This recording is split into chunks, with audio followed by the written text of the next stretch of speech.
$40 microtransactions and a PS5 Pro?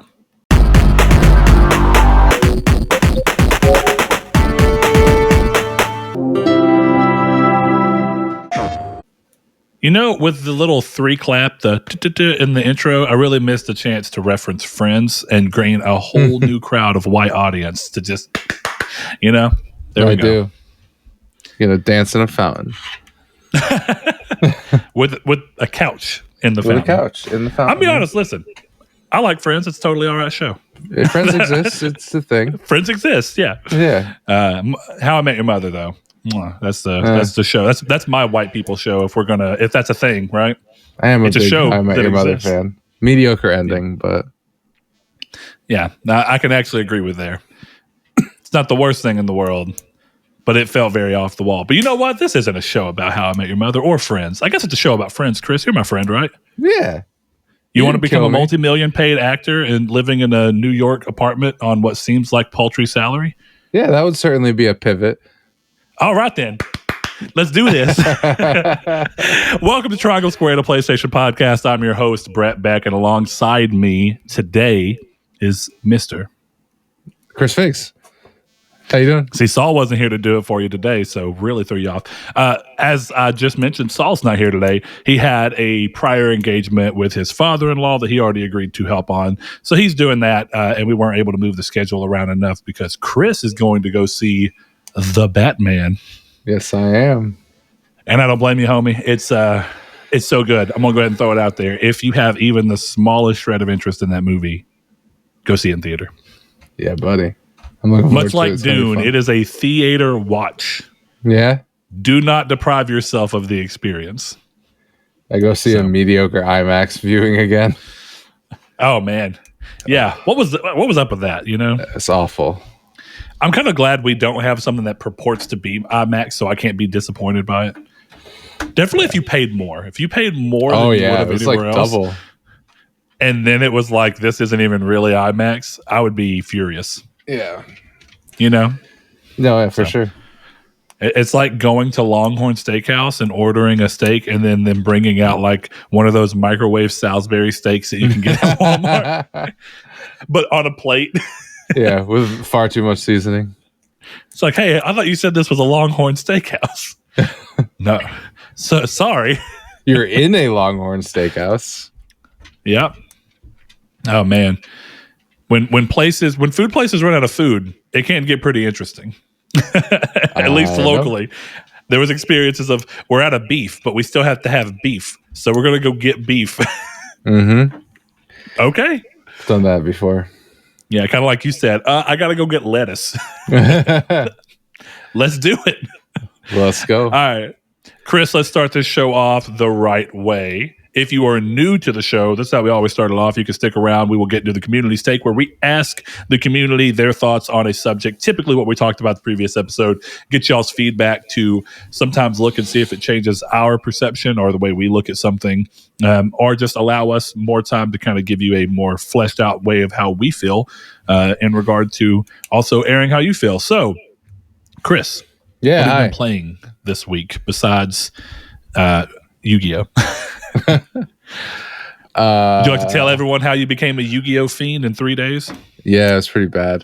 I mean, I always liked Yu-Gi-Oh, to be fair. I played it as a kid. I had some nice cards already. It awakened something in you. Like your 8-year-old self sprung to life when you were sitting across from me with a deck in hand, right? Mm-hmm. Well, that's what I said to you when I was spending far too much money on Yu-Gi-Oh cards. I was like, well, I couldn't do it as a kid, so I might as well do it now. I'm making it up to my 8-year-old self. Yep. Don't worry, bro. I got you. Cha-ching. Yeah, outside of physical Yu-Gi-Oh, I've been playing Elden Ring and Yu-Gi-Oh Master Duel. Digital Yu-Gi-Oh. Yeah. Yeah. What deck did you choose to start with in Master Duel of the starting decks? Power of the Dragon. Not surprised. I like Yu-Gi-Oh. I like Blue Eyes. It's a cool card. Yeah, Blue Eyes is sick. He's a good card. He's a good. Technically, at this point, a good archetype. Yeah. That's what he is. Yeah. All right. So, what you said Yu-Gi-Oh! And what else? I'm sorry. Elden Ring, my guy. Elden Ring, my guy. Yeah. Yes. Where are you at in Elden Ring? Well, I'm at the same place I was originally. I started a new character because and worked your way back up. Yeah, so I think I'm a higher level, but I'm at the same boss. Fighting this character a little harder. I might have maybe wanted to stick to it, but I'm running just a full strength and health build. It's been really good. I like that game a lot. That game is very good. So before you were doing like a build that was bulky, could take a lot of hits, but not necessarily dish it out as much as your current build? Well, I was playing a samurai, so it was a lot of dexterity and stuff like that. Bow and arrow involved in that class too, right? Yeah, and that was the reason I switched off, was I wasn't using the bow and arrow, so I found it to be kind of a waste. Yeah. I built do you not think you could have just used the bow and arrow out of curiosity, or did you not like the way it felt? I just didn't like using it. There's no tracking on it, which is fine, but it just that was the thing that took me out of it. I'm like, there's no tracking. How am I supposed to hit all these things? Whatever, I'll just not use this. So then I always felt like, because in Demon Souls, in the beginning area, Boletaria, there's the fire bridge where the dragon flies over and you can fight him. Anyway, if you go up to one of the top of the little, pillars or whatever you want to call them, the ramparts or whatever they are, you can go up to them and you can get a bow. And if you have enough arrows, you can actually continually shoot the dragon as he keeps flying over. And you can only hit him like once or twice every time that he swings over and does the run. But you can eventually kill him and get something good out of it. But I remember even back on PS3, and then when they remade it from Blue Point for PS5, it's like the bows just don't feel good in those games to me. Mm-hmm. Like they feel underdeveloped in comparison to everything else. That doesn't mean that they're terrible. It's just, I think of, would I ever have an entire build of this? Definitely after playing something like Horizon, where the bow is the exact opposite. The melee is not great. It's okay, but the bow is really solidly presented. So, yeah, it's just, I mean, I'm not surprised that it hadn't gotten any better. I still haven't played Elden Ring at all. So that's disappointing. You should play it. I'm like 80% of the trophies through Horizon. It's coming. Yeah, a day of reckoning is upon us. So rise tarnished, something like that. All right, so no Destiny 2, huh?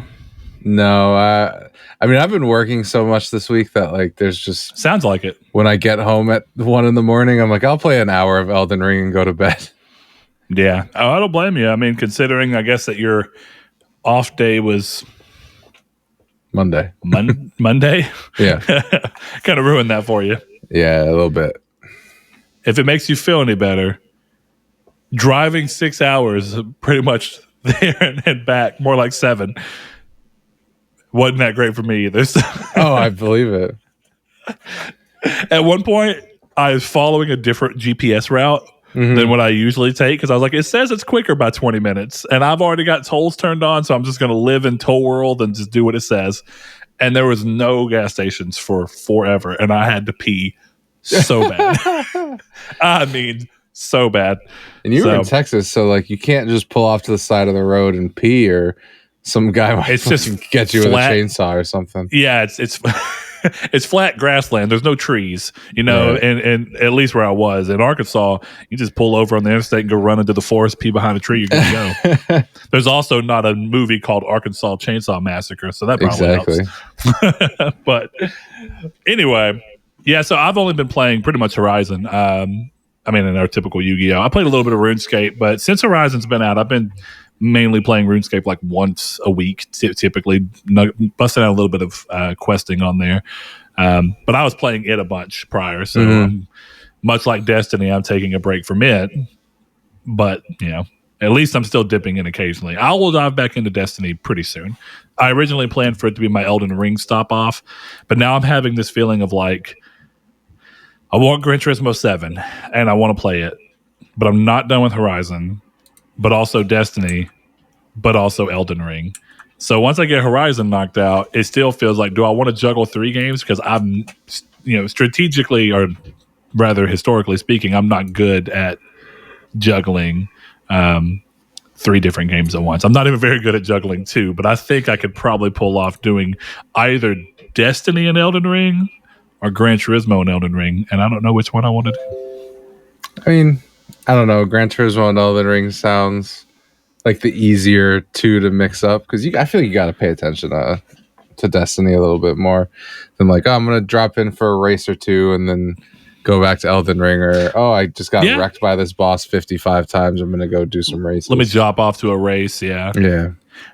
I mean, the challenge is still there. It's just a different challenge because I mean, Gran Turismo is not an easy game, but it's like you said, it's more instinct than it is being completely presence of mind in the same way. I'm interested to try GT7 at some point. So the main thing that's holding me off is that I still, and it's not going to be anytime soon because I'm broke after all the stuff. I was going to buy a racing chair because I don't know if you noticed, I had my steering wheel set up while you were over, and I've been playing Dirt 5 with it, but it's not right on that thing I have set up. I mean, it's like a dinner tray with that on there. It's a little bit better than that, but it doesn't really work well enough. And I really want the extra layer of being able to use my wheel, but having it feel correct. So I want to get one of the fold down racing seats that has the attachment so it feels like you're really in a car, because I love playing games that way. My dad has one. I'm thinking about in the in-between being like, Dad, let me just borrow yours, homie, until I can afford one. So we'll see what happens. But as you saw, I don't have a lot of room for that chair to just chill when I'm not using it. Yeah, you really don't.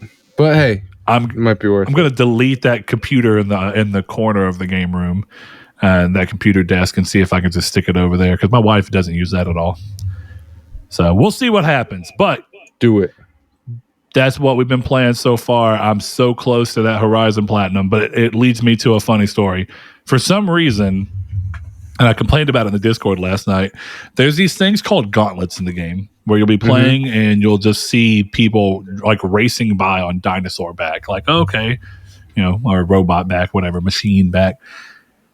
And so eventually I completely ignored them for the whole story because I didn't care. And then I went to go do them because you have to, for trophies, you have to complete at least 2 of them and win. And it's essentially racing on machine back. But I already found way before this that during the story, I would often have issues with the machines because you'd be mounted on them and you would get like 1.5 feet from a tree and it would just stop the machine or slow them down because it's like, oh, you're going to hit something.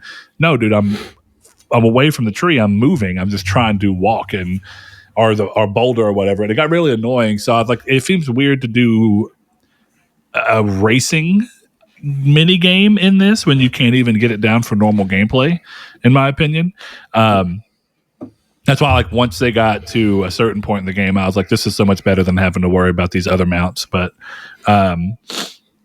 either way, I was doing it yesterday, and the way that it's all done is like Fast and Furious in a Horizon land, because it's like these people are like, we broke away, stole the mounts, we just come out here and live for the thrill of the race and the taste of blood. And I'm like, okay. And then Aloy's like, I want in. It just feels like this really weird Fast and Furious thing. And there's like this big bulky dude with like a helmet on, so you don't know what he looks like, and he's like a big racer who gives up his thing. I don't know, it's cheesy. I don't care to see it through. I did the 2 for the trophies I need, but it was so janky. It's like it was like battle racing. So it's like you go around, the tracks are way longer than I feel like they should be. There's items hanging from trees. So it's like a kart racer because you have to go by them, but you have to hit a button to actually get them. You can be shot or hit, which interrupts you. And if you don't recover fast enough and someone hits you again, it can completely dismount you. You need to get back up and you lose a lot of positions. But it's all just kind of janky. And I can't believe that they would tie trophies behind it. It's one of those age-old things of like, I don't know why you even thought this was a good idea, but if you want to put it in the game, that's fine. Why would you lock something that plays like such ass behind trophies? I mean, I won first time on both. It's just one of those things where it's like, I didn't want to. I didn't want to try and do it any better, so we'll see. Did you platinum the first game? No. I didn't think so. I want to platinum this one, but we'll see how the Hunter's trials go. So... yeah. Oh well. I tried to go back and I was just like, I don't want to play this. I don't really like this gameplay anymore. Which is part of why I haven't played much of Forbidden West. Really? Yeah. Yeah. I definitely agree that Horizon 1 was like I don't see how you could go back and platinum it. Yeah. And, that's very much a platinum it while you're in it thing. And that's why I'm trying to platinum this. Because if I don't platinum this, I think Forbidden West is a much better game across the board than the first game. But I still feel the same thing of like, once I'm done with it, I'm going to be done with it. So if I put it down now and be like, oh, I'll come back, I will not come back for platinum. It just won't happen.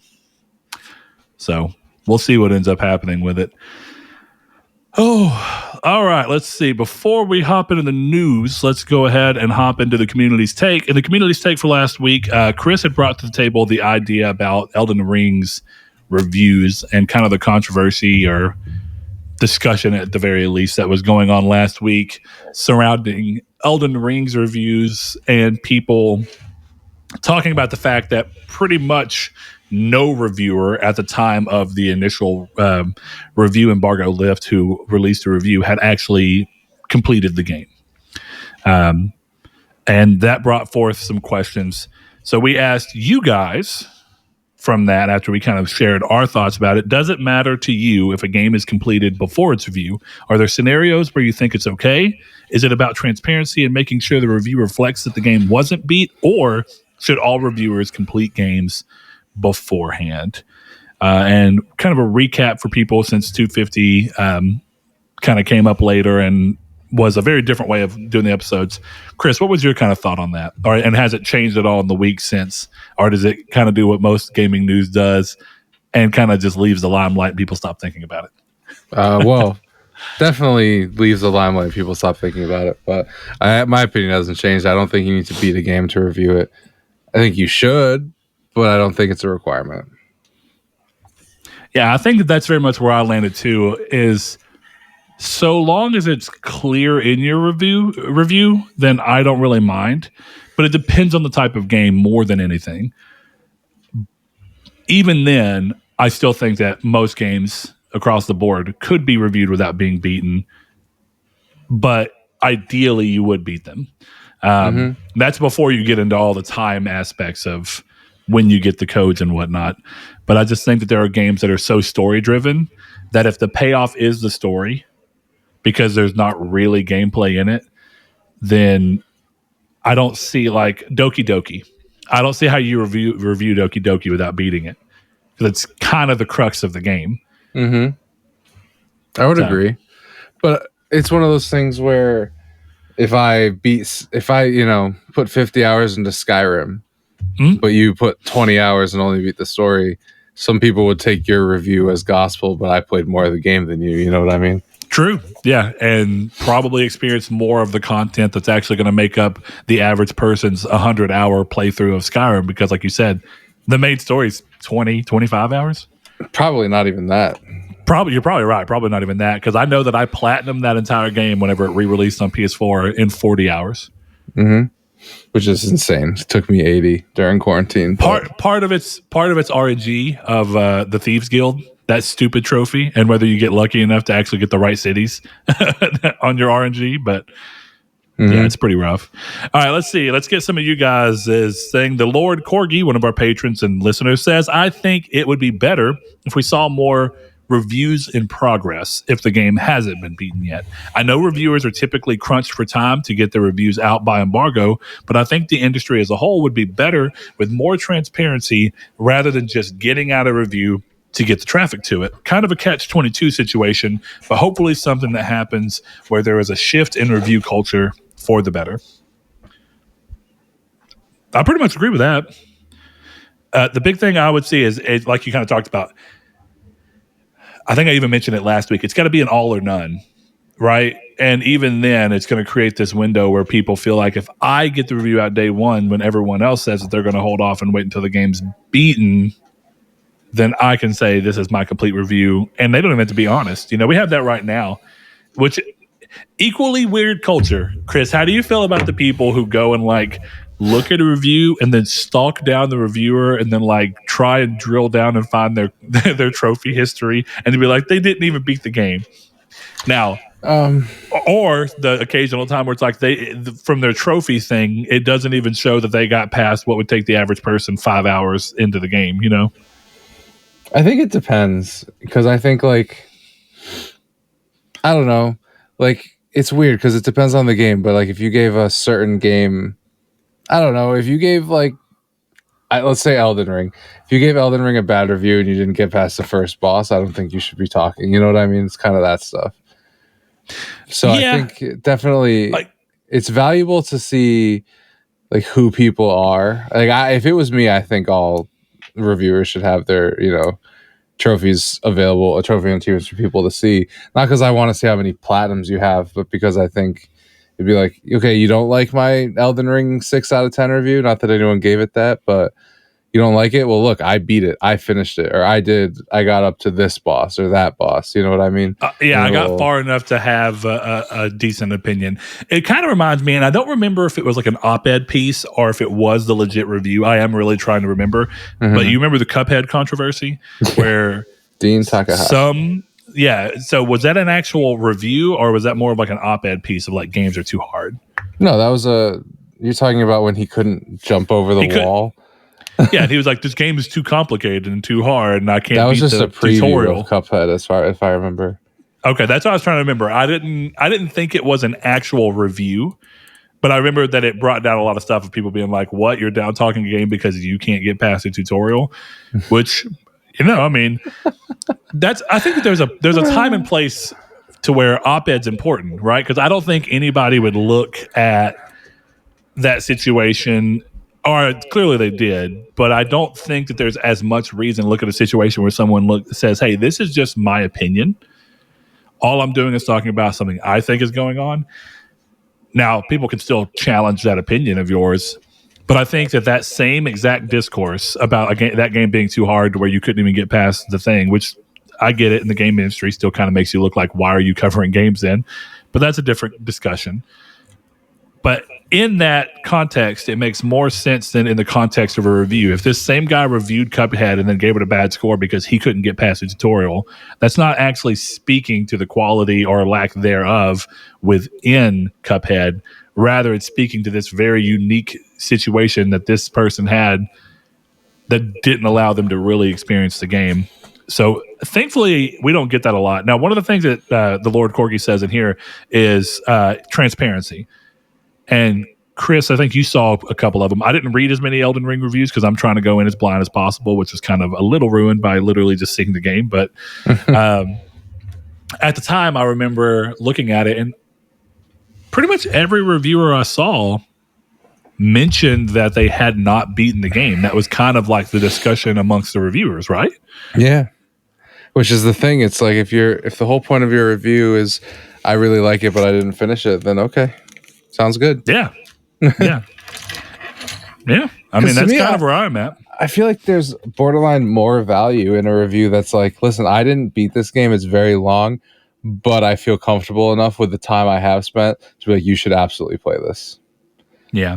Like I said, like in kind of you talked about last episode of like, unless something absolutely completely off the wall happens, which no Souls game has done before, right? To where like the entire game suddenly just shifts. Like if Elden Ring isn't exactly what it is right here, this open world Soul style game, if it's like that all the way until the final 20 hours of the game and then suddenly it's a 2D side scroller platformer, then maybe you have something to talk about. But we kind of know that that's really unlikely. Now right. Clearly there are games that do these things, but it's unlikely. Yeah. And I mean, most games that would do it would, show their hand earlier than the last 20 hours. They would market it on that to some degree, right? Right. Because the Messenger does that. And they talked about that in the pre-release. Yeah. So, I mean, to that degree, I think that this is probably the Lord Corgi. This is probably pretty close to what you want. This is the idea of, even if they didn't call it a review in progress, I think that everyone had kind of given an idea of how long that they played. And for most of what I saw, it was pretty respectable. Most people in the 40-hour range at the very least. And being clear that they did not beat it, but still loved every second of it. And most of them hinted that they intended on continued playing it. So to that degree, I think that those, in this game's particular situation, I don't think any values changed. Over in the Discord, Jehudi MD, another patron, says, I think the best way to handle this is a review in progress, where the reviewer assigns a tentative score until the game is finished. That would mess up the aggregate scores on sites such as Metacritic, OpenCritic. and it has to be a buy-in from all review sites to finish review until the game. To not finish, I think, is until the game is finished, which will never happen. Yeah, that's, like I said, that's the problem, is getting every site to actually go along with it. But I hadn't really thought about the Metacritic, OpenCritic thing of it. It'd be great if Metacritic or OpenCritic could not accept a review in progress as something until it's actually done. But here's a bigger thing. In this situation, Chris, how often do you actually think somebody who did a review in progress would actually go through and finish it and then give a updated review? I feel like that's utopic thinking to a small degree, because it's like, yeah, everyone's just going to be able to do this.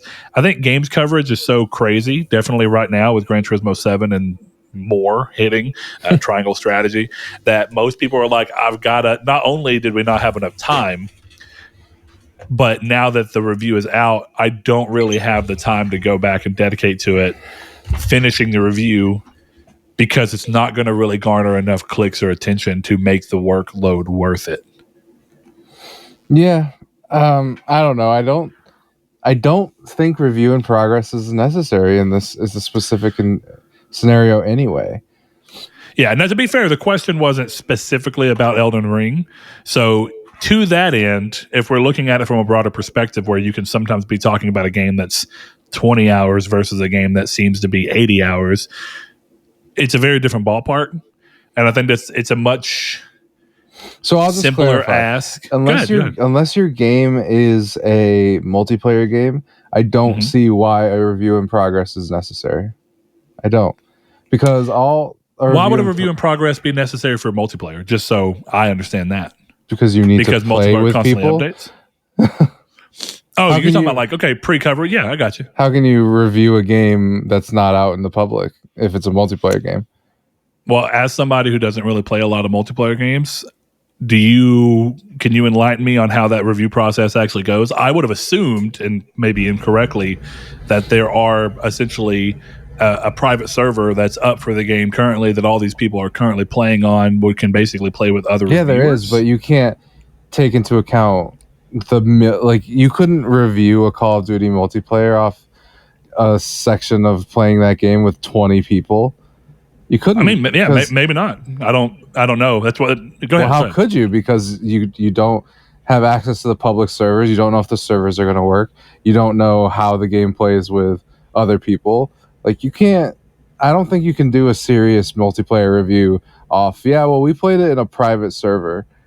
Like that, I just don't think that makes sense, because it's just too many factors.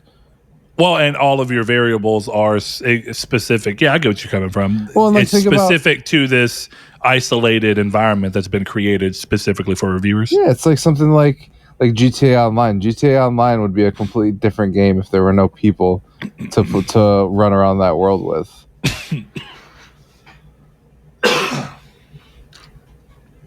I mean, fair.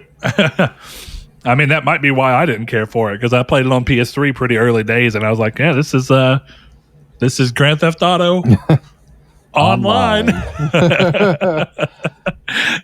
So I don't really know when it blew up past that, but yeah. The thing is, I feel like most games, I do agree with you in the fact that I think most games, why would it need to state review in progress, as long as, for me, the transparency just needs to be that you're clear in your review that you didn't finish it. Right. And you're clear why you didn't finish it. Is why you didn't finish it because in Elden Ring's case, the game was just too long and you weren't given enough time to be able to adequately do so. So you do the best you can. Or did you not finish it? And that's part of why you scored it the way you scored it, because the game drove you away from it or couldn't hold your attention. That's one thing that, like, back when we were doing spoiler cast, kind of this idea of like, you don't really need to finish a game to talk about a game. I mean, You can talk about what drove you away from the game. You can talk about what kept you from coming back to the game. I think some people might say, well, if you're going to take it upon yourself to review a game, that means you need to commit to completing it even when it doesn't speak to your sensibilities. But I think that that's a weird standpoint. I think if you play an hour and a half of a 20-hour game, and in that hour and a half, you're like, everything about this game does not speak to me in any way that would drive me to want to continue playing it. So here's it. I think as long as your review reflects that and you go, hey, I mean, I guess this is really the question that comes from that, right? If you found yourself in that situation, Chris, if you were a reviewer at a website or any of the media that does reviews that get added to Metacritic, and you played an hour and a half of a game that you know is roughly 20 hours, and you disliked it so much that you didn't play it, would you even continue to review it? At what point does the review become pointless because you were so driven off from it that it's like, why would you be the reviewer in that case if it just spoke so not to you, or if the game was so broken? I mean, I guess in that sense, if the game was so broken it drove you away, the value of the review would come from talking about the fact that the game is that broken. Yeah, I mean, that's what it would come down to. And I think I was having a conversation on Facebook with someone, I can't remember who it was off the top of my head, but we were talking about like, okay, what do you... Josh Farmier. Yes, yeah, we can go talk about that one right now, actually. Yeah, sure. Feel free to read it out because I think that makes my point. Yeah, let's bring that up. So it started, my buddy Jonathan said, at the end of the day, the only key point in question that actually matters in a review is, did you have fun playing the game? And Josh Farmier had mentioned, not necessarily. People have fun playing Elden Ring. I guarantee I will not have fun in Elden Ring.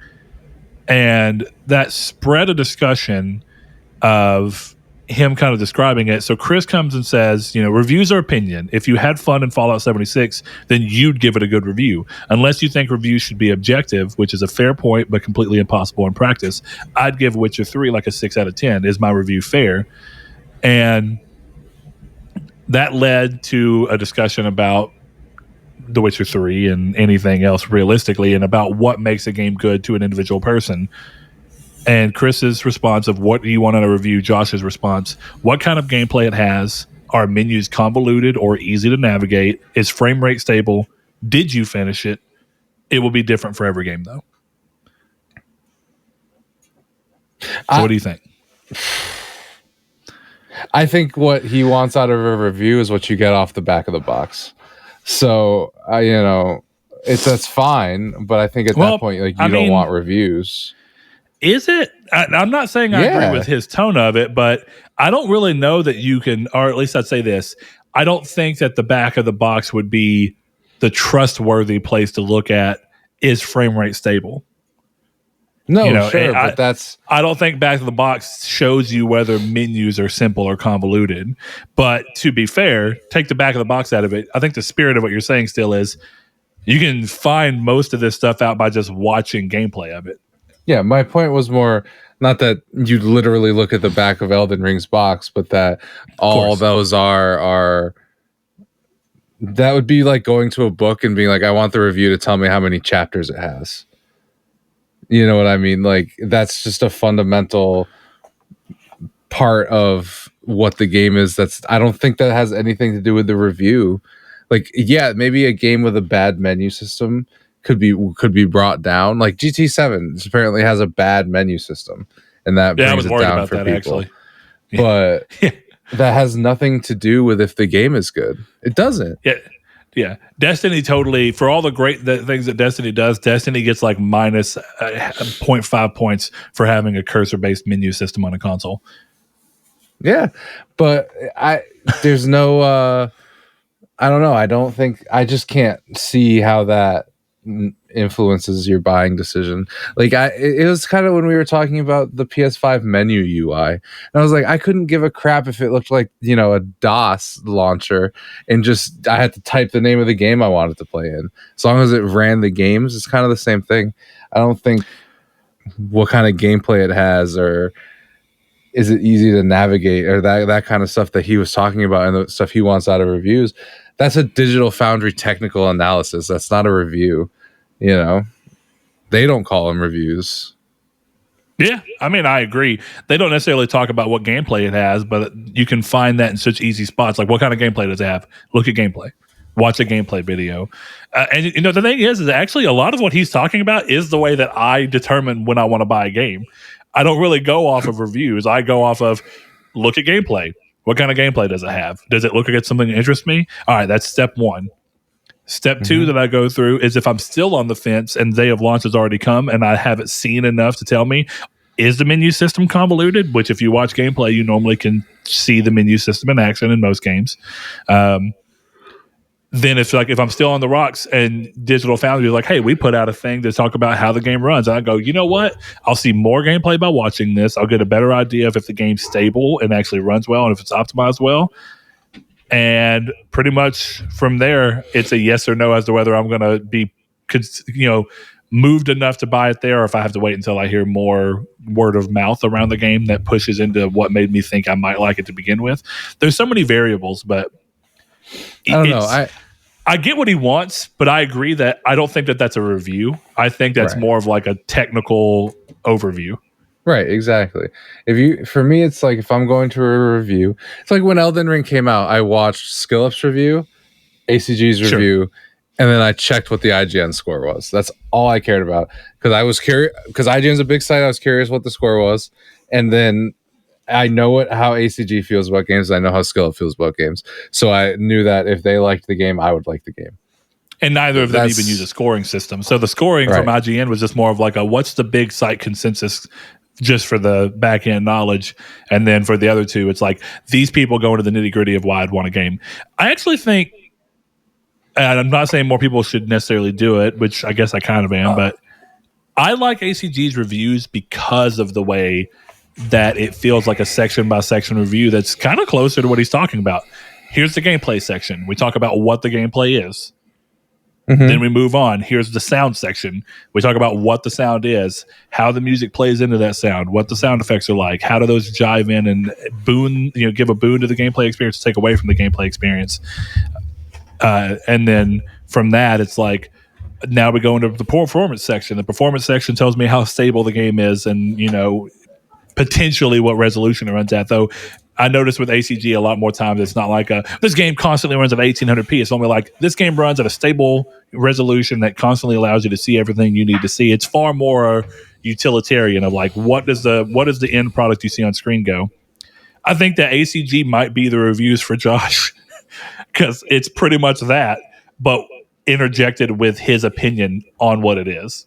Well, and I think me personally, the most important part of his review is the fun factor.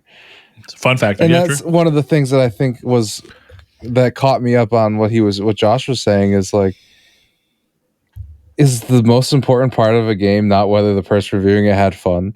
Like, I don't understand that specific part of what the short conversation we did have was. It was kind of like discounting. Is the game fun?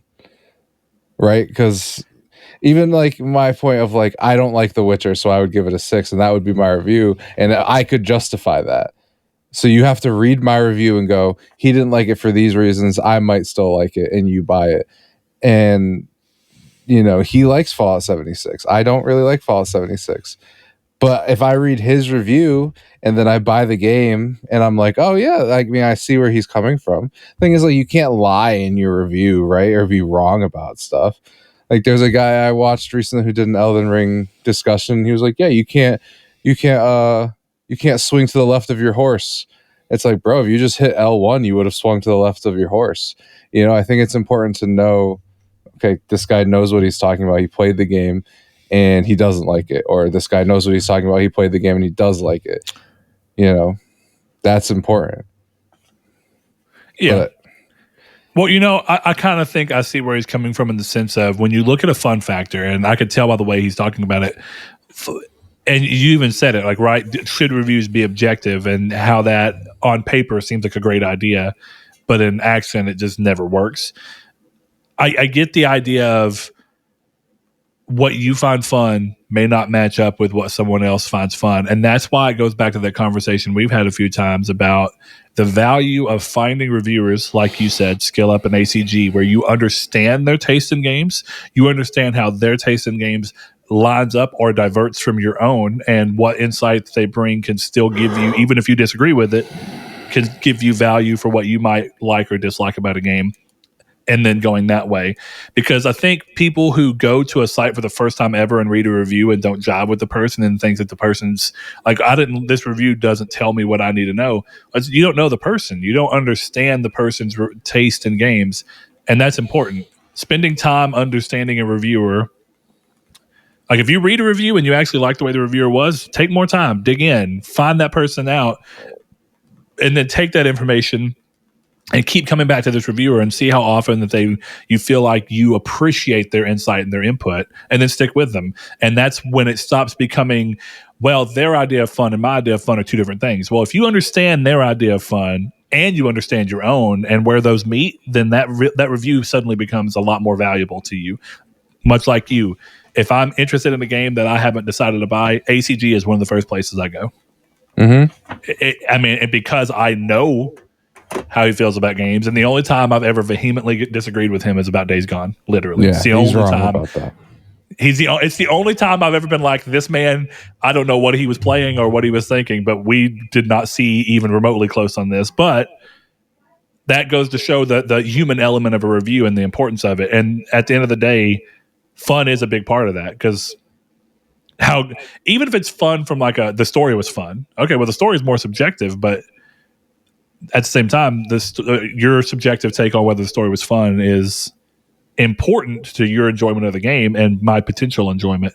So, I don't know the real way to go through with this, but I'm going to do a couple more here because we did get a lot of responses to this. So people clearly into they're clearly into the idea here. Rude Days 93, another patron. It looks like mostly patrons answered. Thank you guys. He said, honestly, I don't really think it matters anymore if a reviewer finishes a game or not, because for a lot of games, the day one patch can completely fix a game, Days Gone, or with Elden Ring, some reviewers like ACG noted the day one patch basically broke the game and was different from what they played, making most reviews outdated. The user scores in Steam had mixed reviews because of this. If anything, the heat has to be put on publishers to make sure the games are completely ready for launch and give reviewers ample time to play the game the way it was meant to be played, but I doubt this will ever happen. Yeah. I mean, I don't really have much to add to that. That's pretty much exactly where it is. Good call, Rude Days. I'm going to go over to Facebook real quick. We got a couple there. The Ghost of Blake Pope says, it doesn't ultimately matter to me, especially given the circumstances with Elden Ring. They had 5 days. This game is massive. 60 hours in, and I'm still finding new parts of the map, not counting dungeons and other stuff.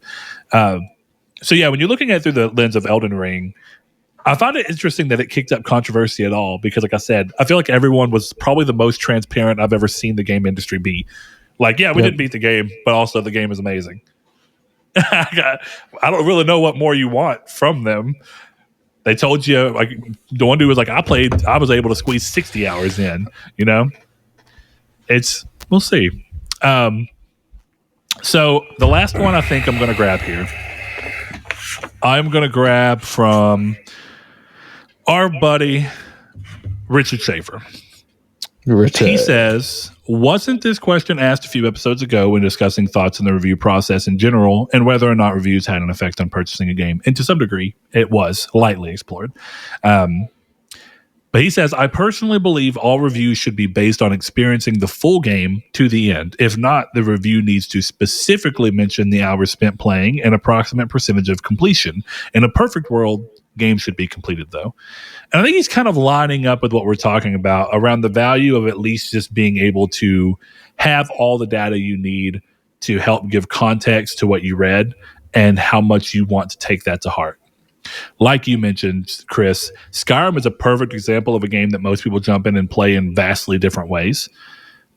Mm-hmm. And if someone says, I completed the main quest of Skyrim 24 hours, 20 hours, 16 hours, whatever it is, beat it and put the game down, I loved it for this reason, and this reason.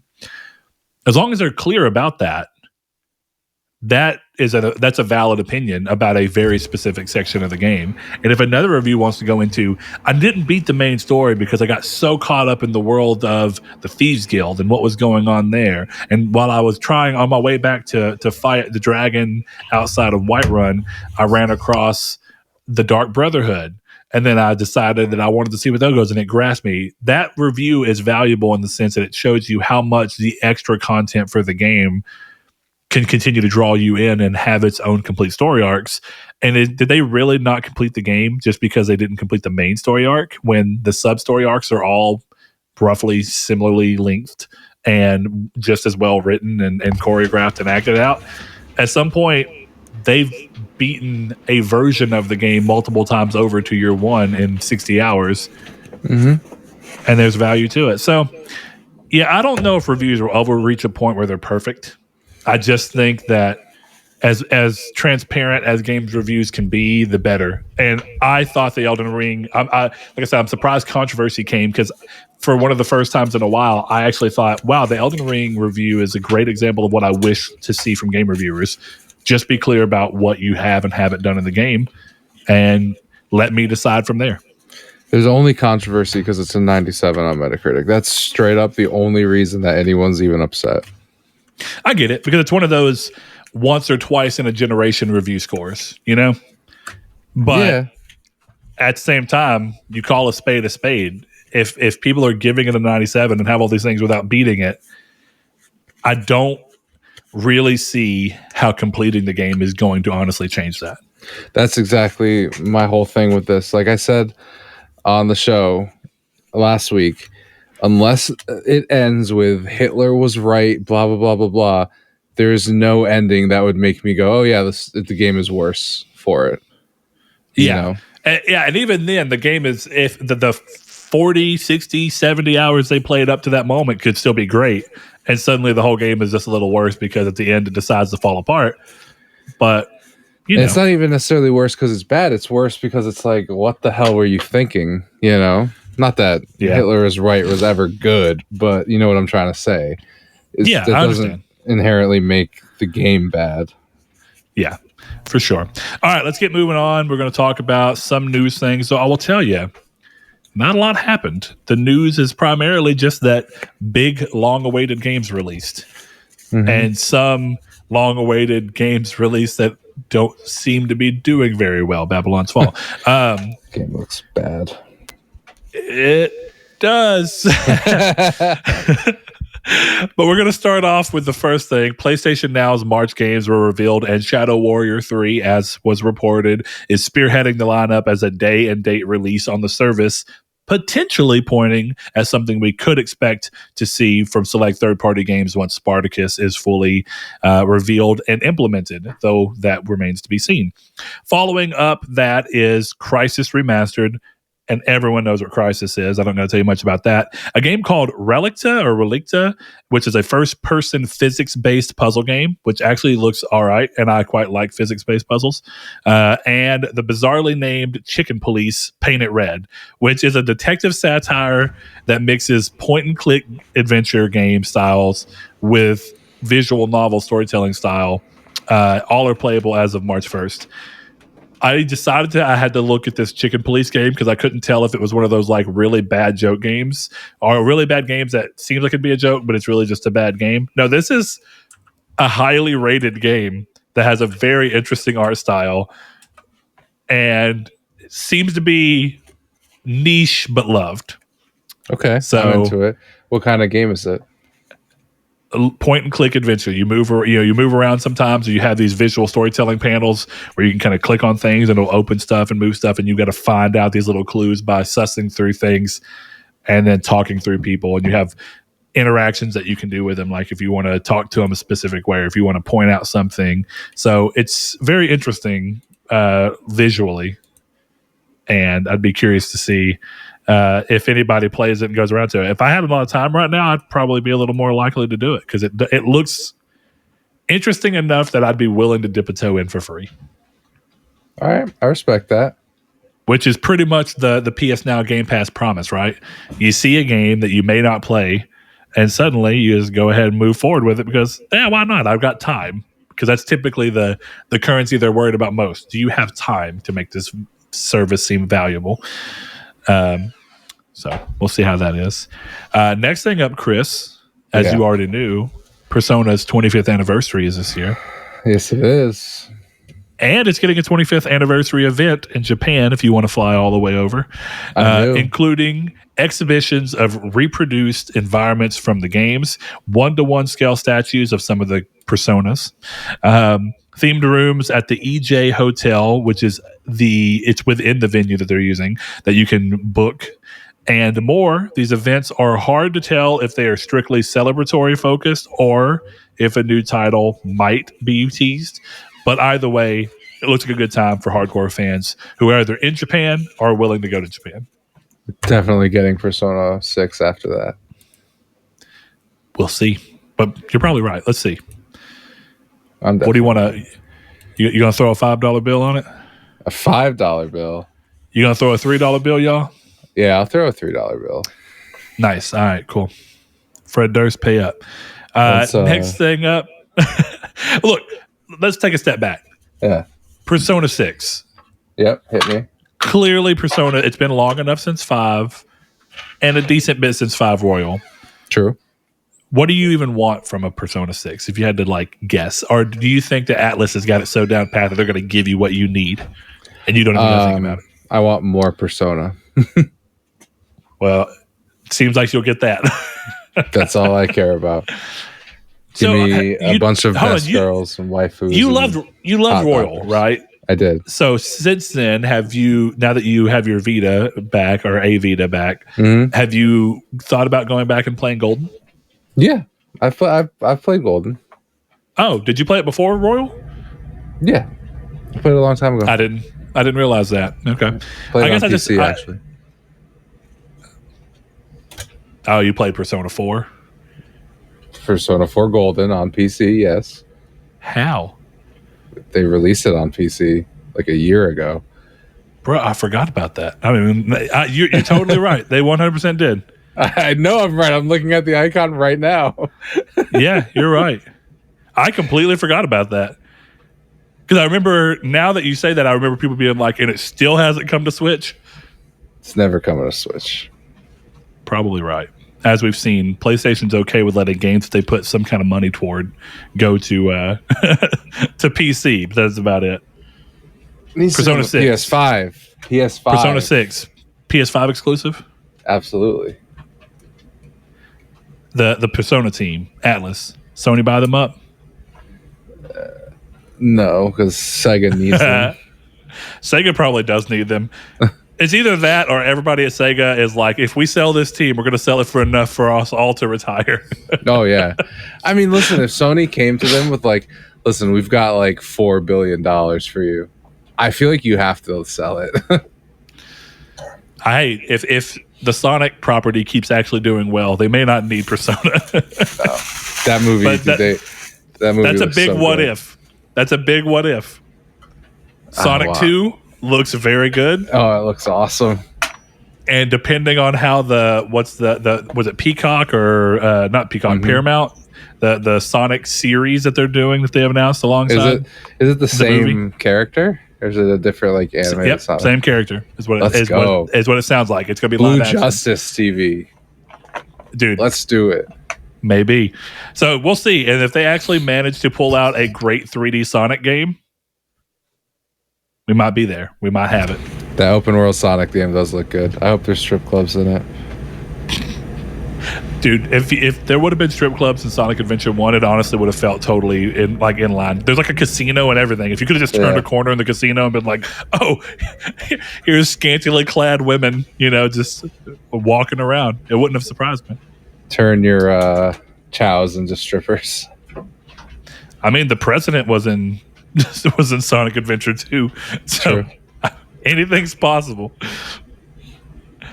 We'll get a Sonic and Metal Wolf Chaos crossover. Oh man, we'll see what happens. I want to play that. See what happens.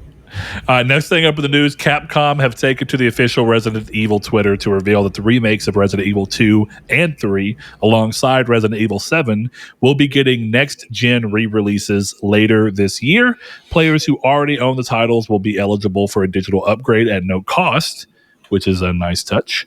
And that's pretty cool. They didn't give much more info than that, but it sounds like these will probably be full cost remakes or re-releases since they're doing free upgrades, which I think is a fair point for them. I mean, why is it really any different? But Chris, my real thing here, this gives me the hope that I've always had. Because I kind of want to replay Resident Evil 7, even though I did it not long ago. I kind of want to replay it in VR. But as we discussed whenever you came here and played PSVR and Resident Evil 4, I don't really want to play PSVR 1. Yeah. It just is what it is at this point.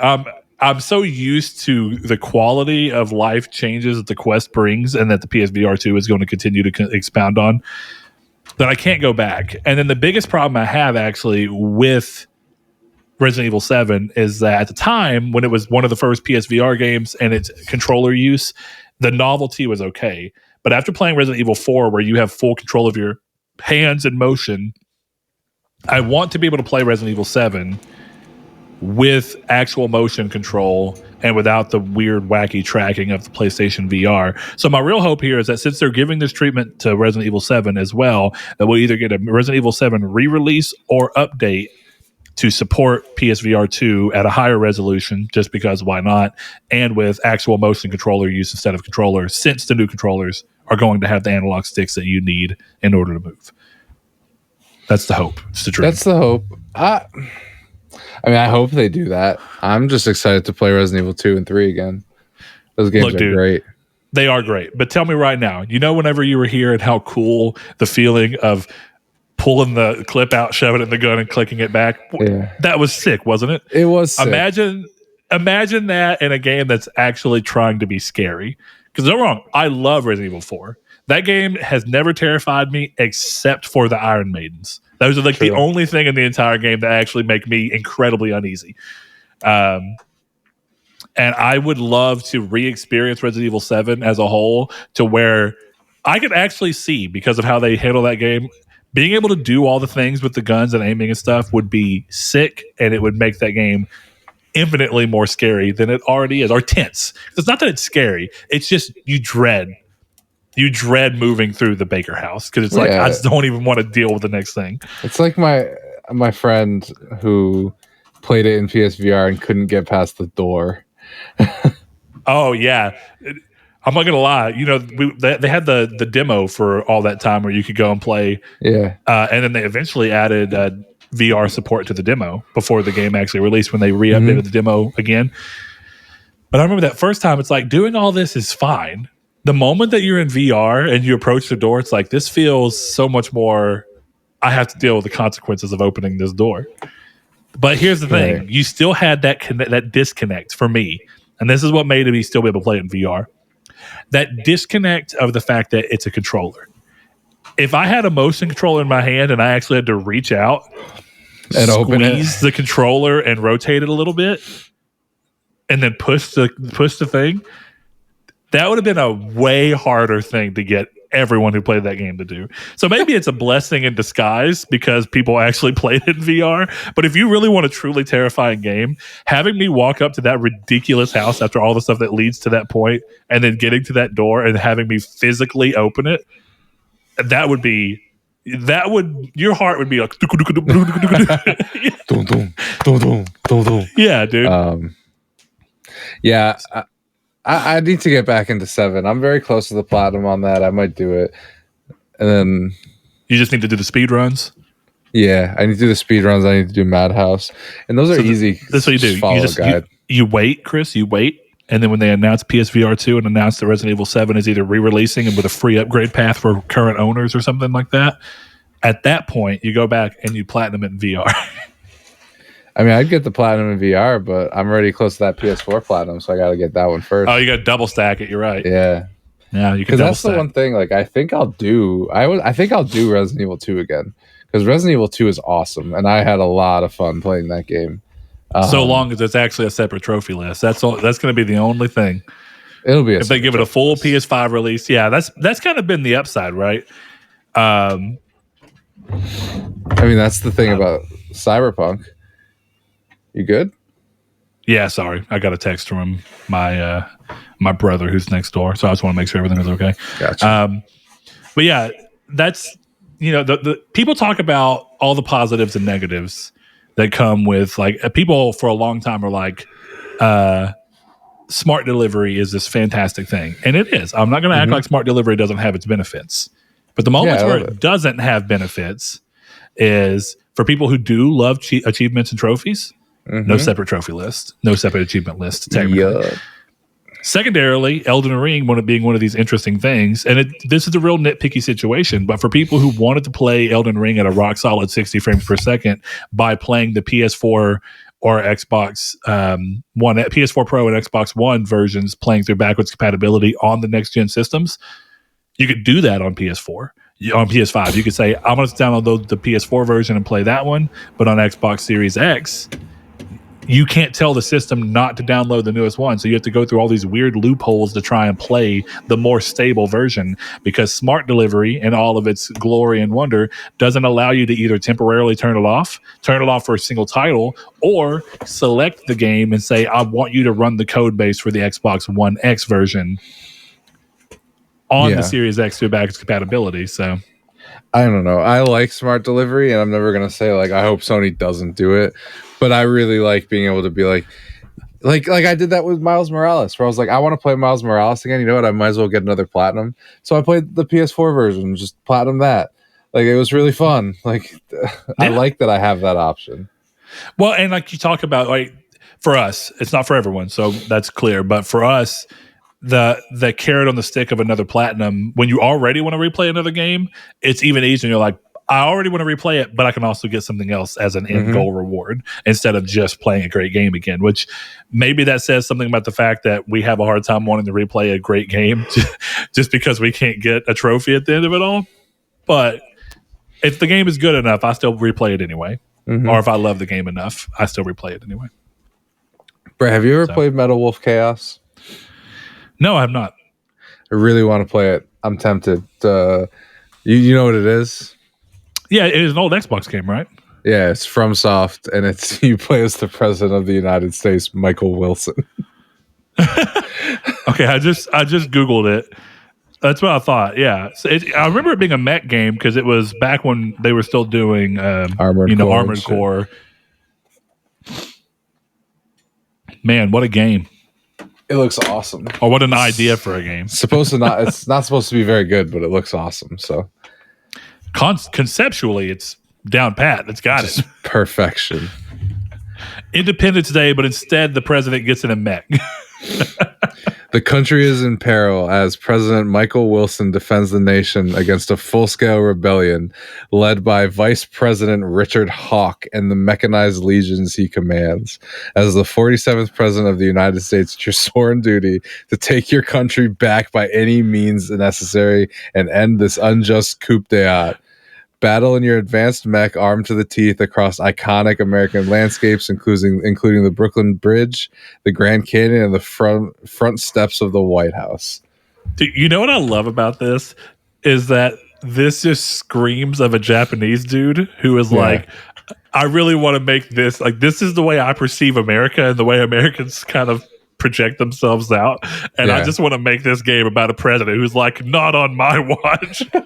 It was like someone at my job the other day was talking about how, do you think that in Japan they have like American food places?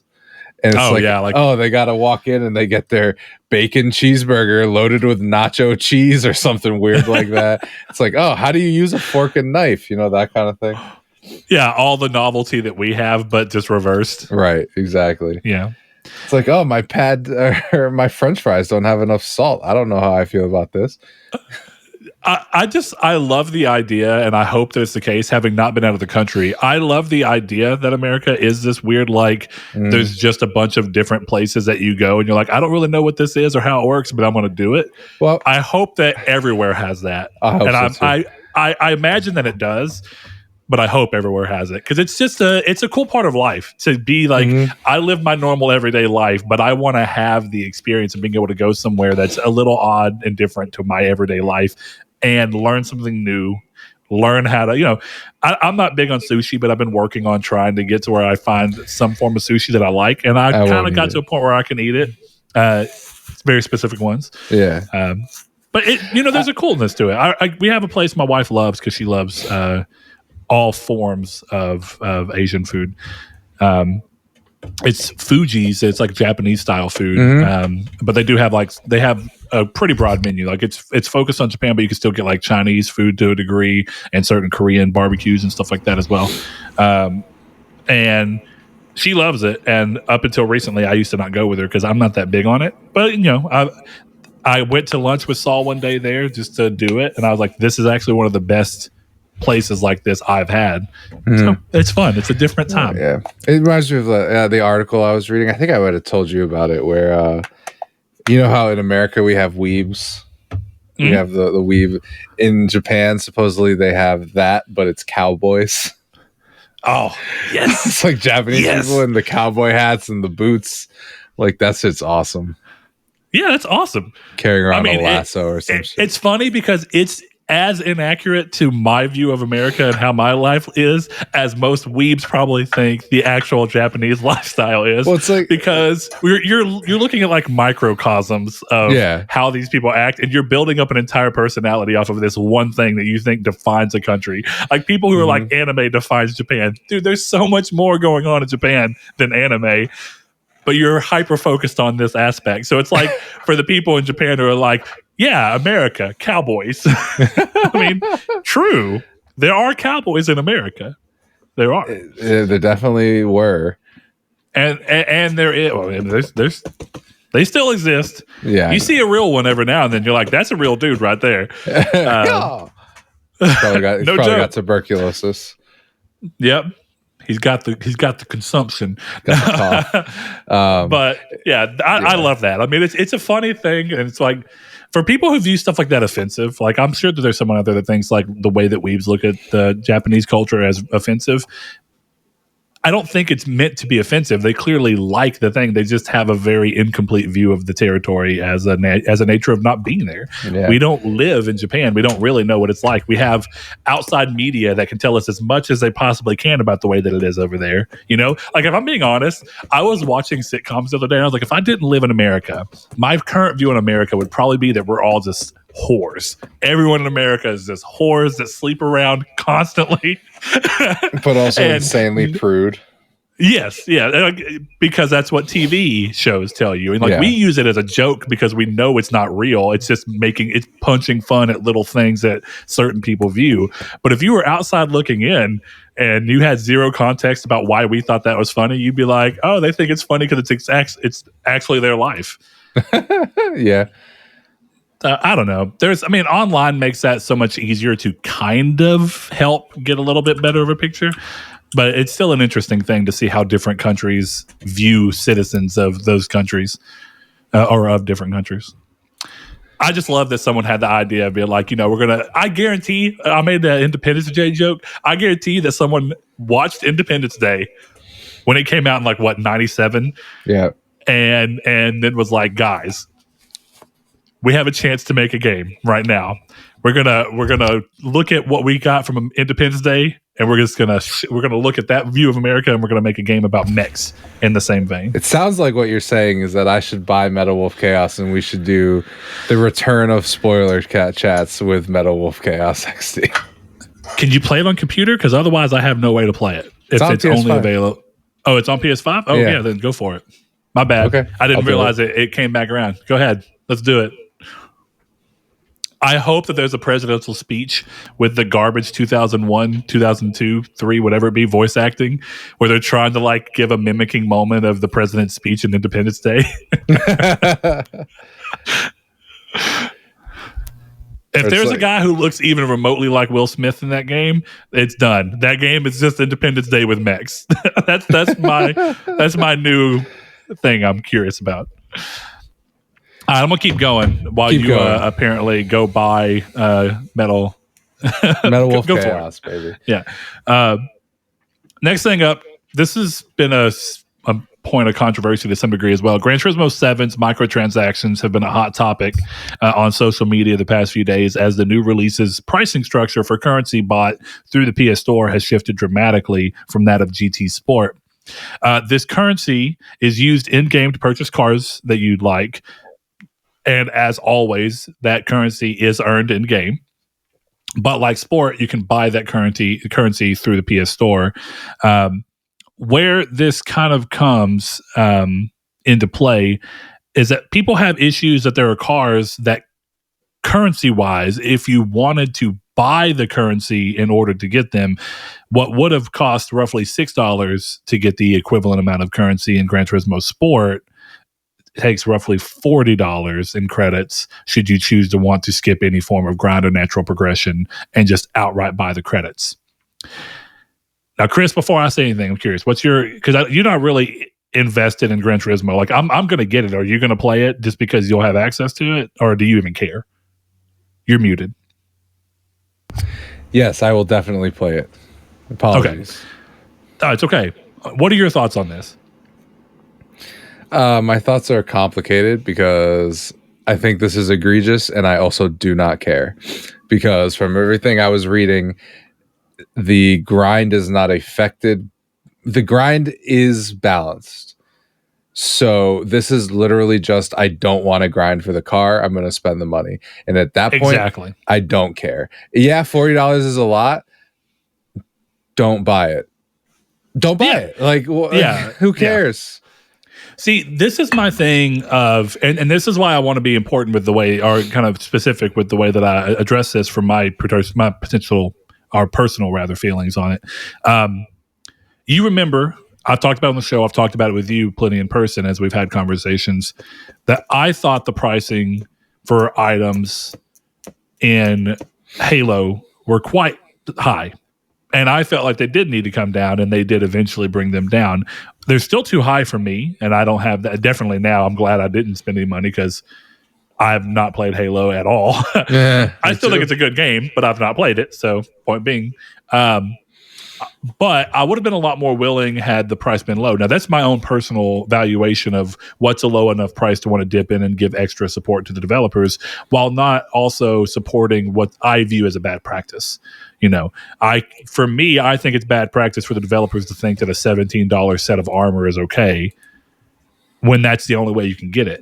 So to that end, where my feelings kind of come in on this is $40 a lot of money? Absolutely. But you've already said this is something that you can get in the game. The way the game gives you credits is really no different than any Gran Turismo that's come before it.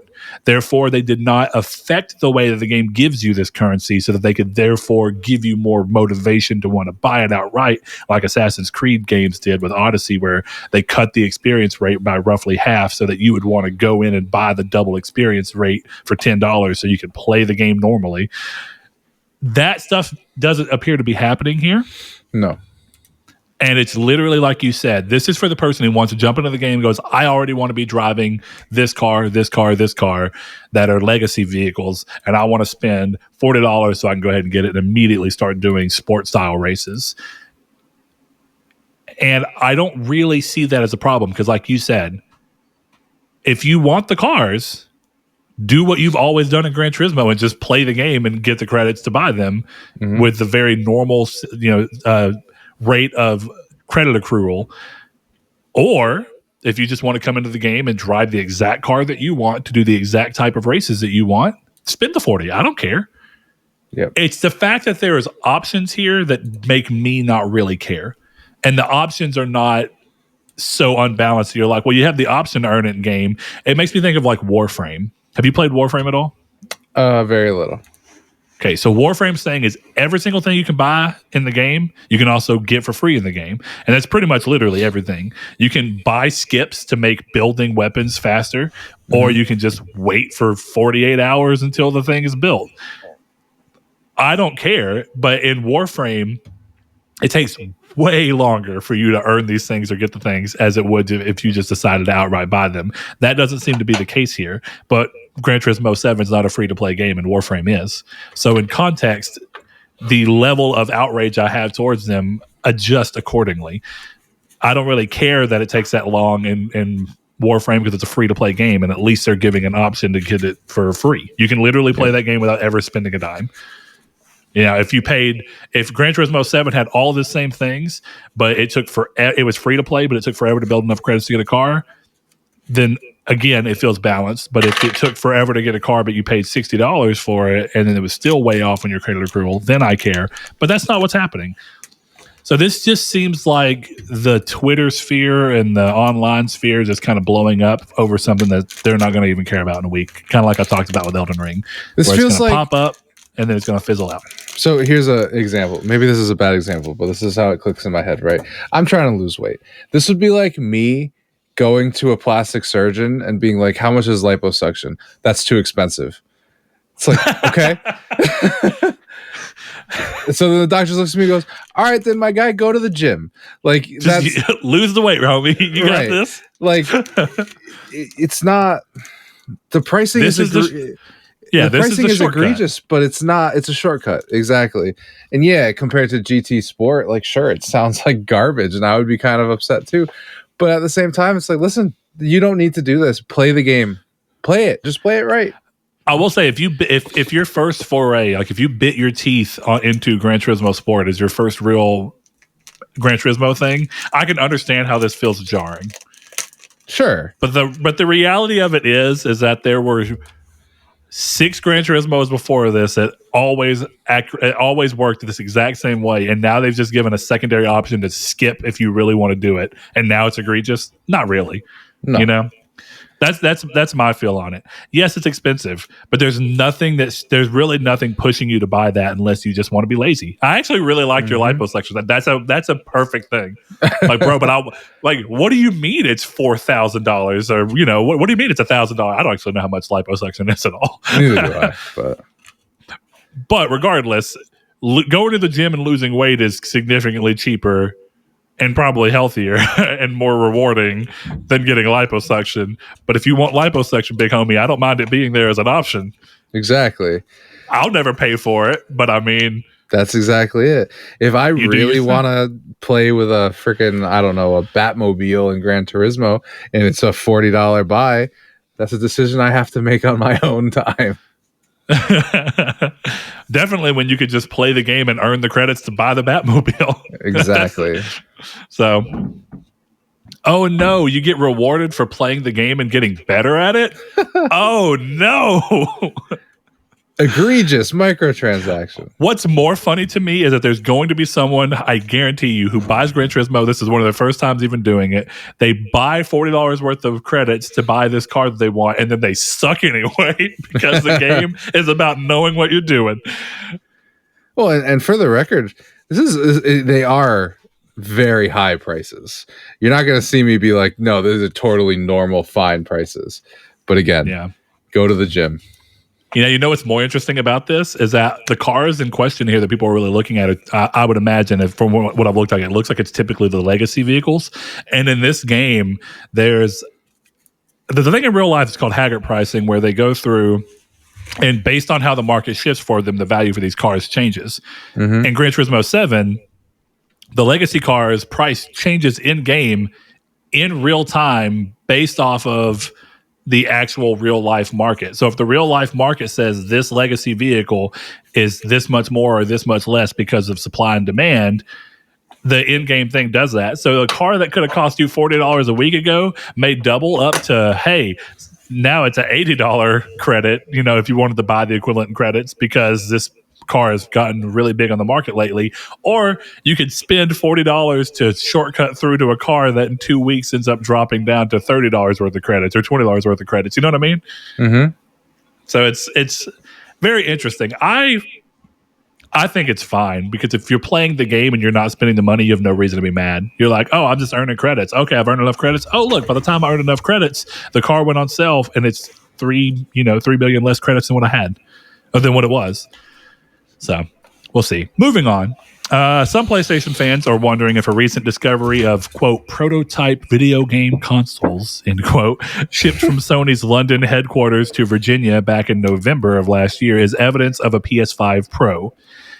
While we'll never actually know what this shipment really was, I think it's a pretty safe bet that this is PlayStation VR 2 related, as the timing and then the timing of this year focusing on PSVR 2 as much as they have seems to be in line with each other.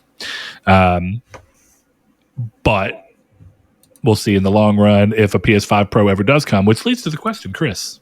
Yes, hi. Do you think we'll get a PS5 Pro now that precedent has been set?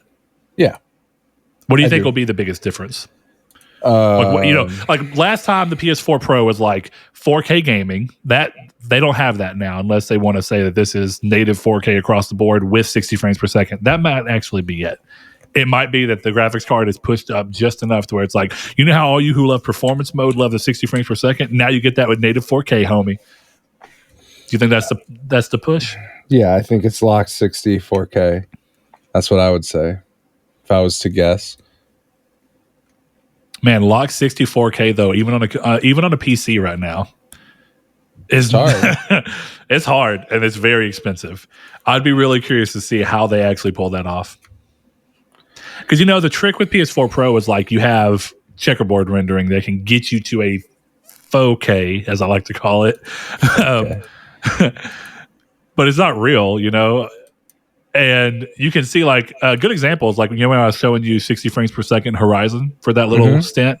The problem that comes from there is that game doesn't use temporal upscaling to get back up to 4K. Instead, it uses a checkerboard renderer to get to 1800p and then scales that up. So you see those checkering artifacts scale up. Whereas in a game like Spider-Man Miles Morales, when its performance ray tracing mode was essentially 1080p with 60 frames per second ray tracing, it didn't look bad in 4K because it upscaled in a different way that didn't show that artifacting. But you don't have that way anymore, right? Like even on PS5 right now, if you want 60 frames per second, resolution has to take a hit. I don't see how they do that. I don't know, but I can tell you I noticed immediately when I turned Horizon on again. So, oh, did I ruin it for you? No, I was still able to just play it, but it definitely was immediately noticed that it was in 60 anymore. Now that I'm doing trophy cleanup and I'm not doing the story, I turned it back on 60 frames per second. It feels much better. Yeah. But there's some times where I'm like, this looks significantly rough. Again, in context of what the game can look like, it looks a lot rougher than it did while I was playing it. And now whether that's because it's side content and side content isn't given the same fine-tooth comb as the main story, maybe. But even just running around the world at certain times, it's like, oh, yeah, this is notably a little more rough. Yeah. So, it's what it is. I see you deck building in there. What you doing over there? Oh, I'm just playing with my foils or whatever these are. Your sleeves? Plastics. My sleeves. Yeah, I got some nice Egyptian ones. Yeah, you got the God card boys. I got more of the beautiful IP Masquerena. Yeah, I got her card too, actually. Yeah. So she's a good card, actually. Nice centerpiece of my little girl here. My books.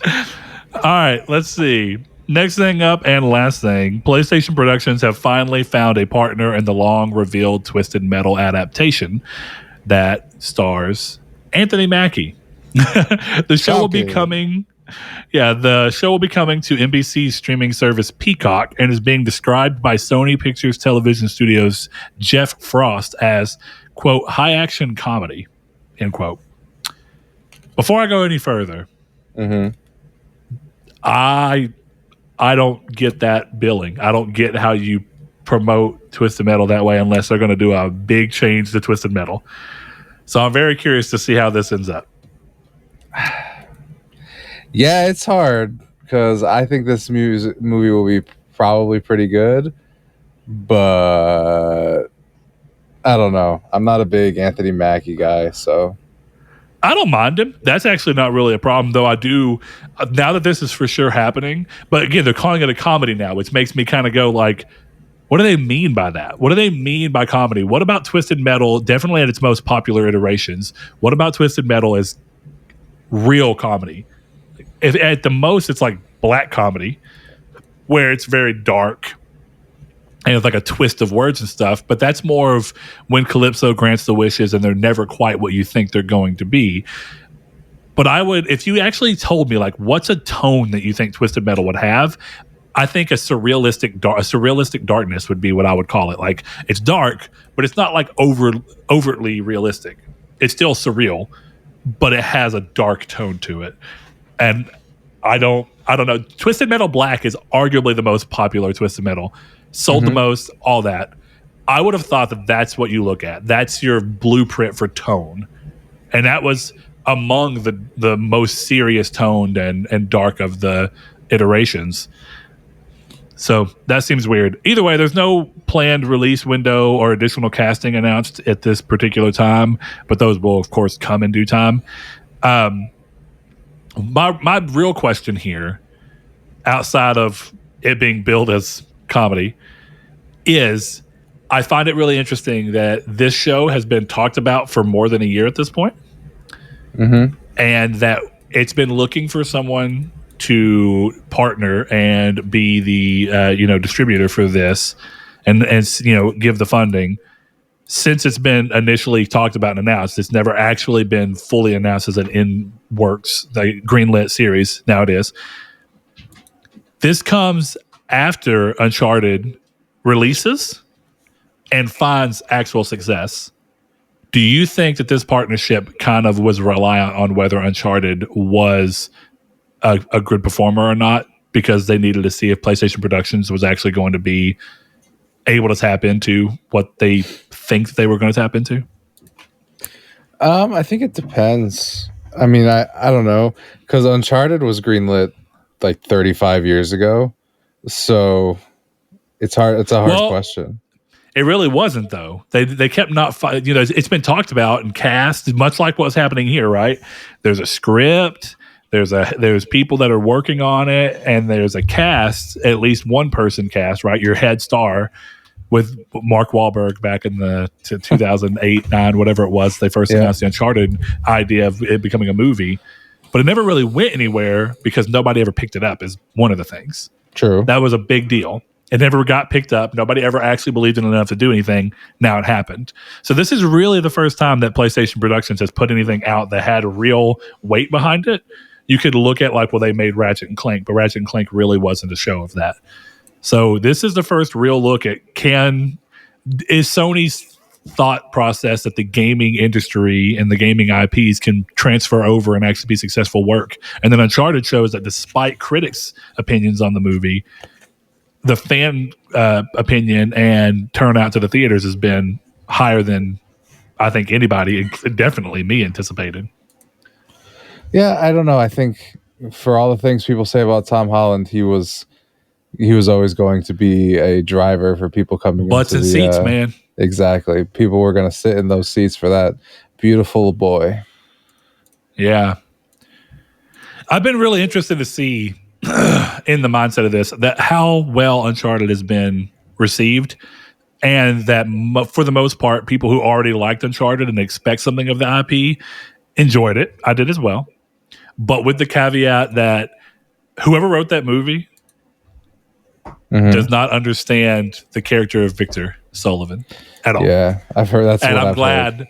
I saw Colin, because I saw him post and he was like, they don't understand. I was like, I'm glad. As soon as I walked out of that movie, I said, that was not Sully. That was a guy named Sully, but that wasn't Victor goddamn Sullivan, that we all know. That wasn't him. I was like, he's not that dude. This movie sells this character as something that is inherently not him. Tom Holland's Drake, I can see the Drake in him. Chloe, even though they make newer changes based on the fact that this is 12 years after the original Uncharted, 13 years, they make references that make more sense in our modern era. But I still was like, that is Chloe. I like what they did with Chloe, regardless of the fact that it's still not quite, but they understand who Chloe is as a character and they translate that accordingly. And then you have Sully, and I'm like, this is just a guy that goes by this name. So in the next movie, I think that their real goal should be to try and change that, but we'll see what happens. I mean, I'm happy. I'm happy for PlayStation Productions across the board, because if Uncharted would have failed, I almost wonder if PlayStation Productions would have just closed down, been like, hey, we're not doing that anymore. Sorry, guys. I doubt it. There's so many movies that they could make. Whiffing on one, I don't think would stop their plans. Think they wouldn't have shut it down because of the fact that The Last of Us is already in production. Realistically, if Uncharted failed and then they didn't greenlight anything else until after The Last of Us hit, if The Last of Us would have failed, then I think it might have happened. That's my genuine, real thoughts on it. It's not like they would have folded before The Last of Us comes out. They're already too invested in The Last of Us. True. You're not wrong. So at this point, they may stop greenlighting anything else and go, it all depends on what The Last of Us does for us. And if The Last of Us can be the proof in the pudding, then maybe it would have been that we don't do movies anymore. PlayStation Production does long-form TV shows of our IP, which I think is probably the real right move. But that's okay. Looks like it's not going to happen. That's all the news for this week of any value. Chris, Yes. do you have anything stewing around in that brain of yours that you want to talk about that's not necessarily in relation to the news? Honestly, not really. No. Me either. Yeah, there's not much. Most of where I've been right now has been oddly focused in movies. Yeah. Partially because of the Batman being so good. And Uncharted being better than I anticipated. So as much as we've been talking about it, and I'm sure some people are probably tired of it, I actually have been enjoying really looking at what's going on with PlayStation Productions and what might happen with it. What's your dream PlayStation Productions? Give me the movie, give me the casting. Man, it's hard. I don't think it's going to be a movie. I think no matter what, my dream PlayStation production in all honesty, is going to be long form TV. Okay. Who? Now, here's my problem. It's money. Money is always the problem. Because you have to have a big enough budget to make this worth it. True. I think that there's so much rife to do with the world of Infamous.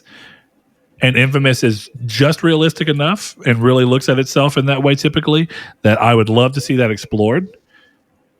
Probably with a new character at this point, because you have all these you have all these powers you could potentially look at, since the idea of a conduit gene gives everyone their own thing.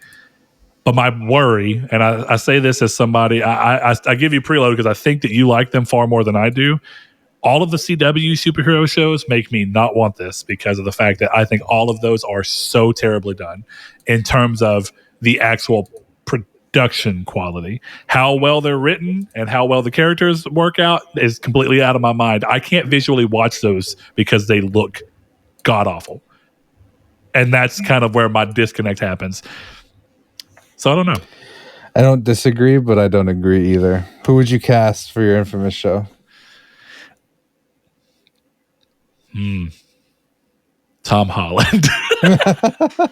You say that, but I'm almost not even against it.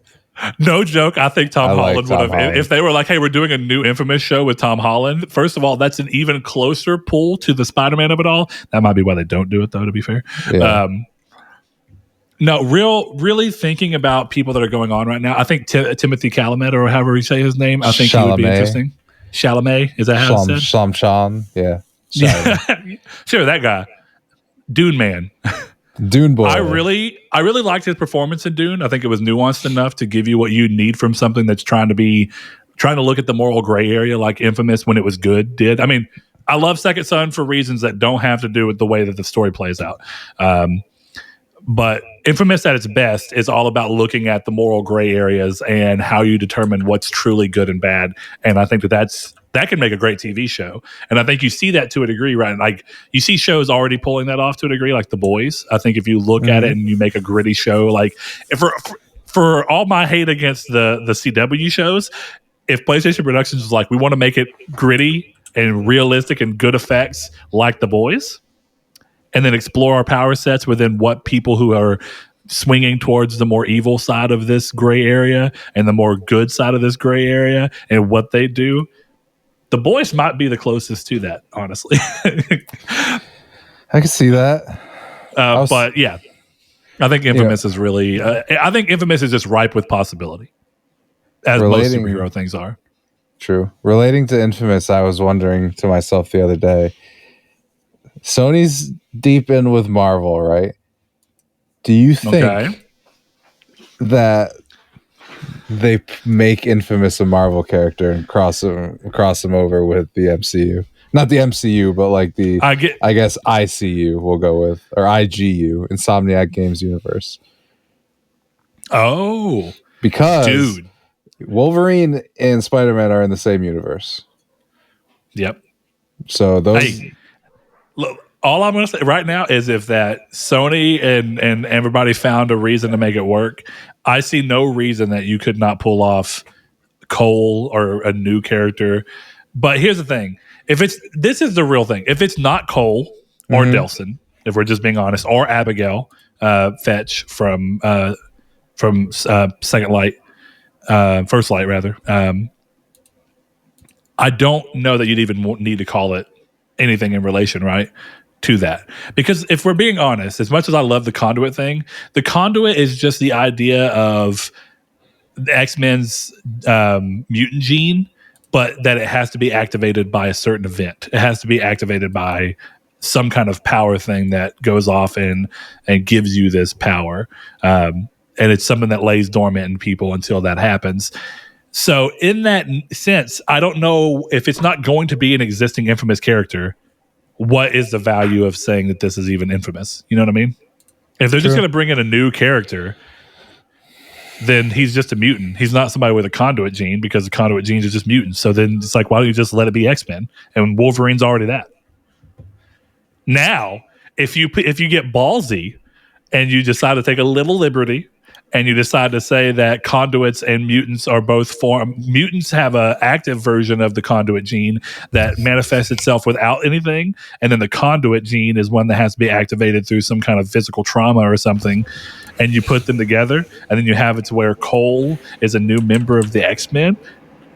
I know most people would probably flip their shit because they're really protective of the Marvel IP. I would be all over that, buddy.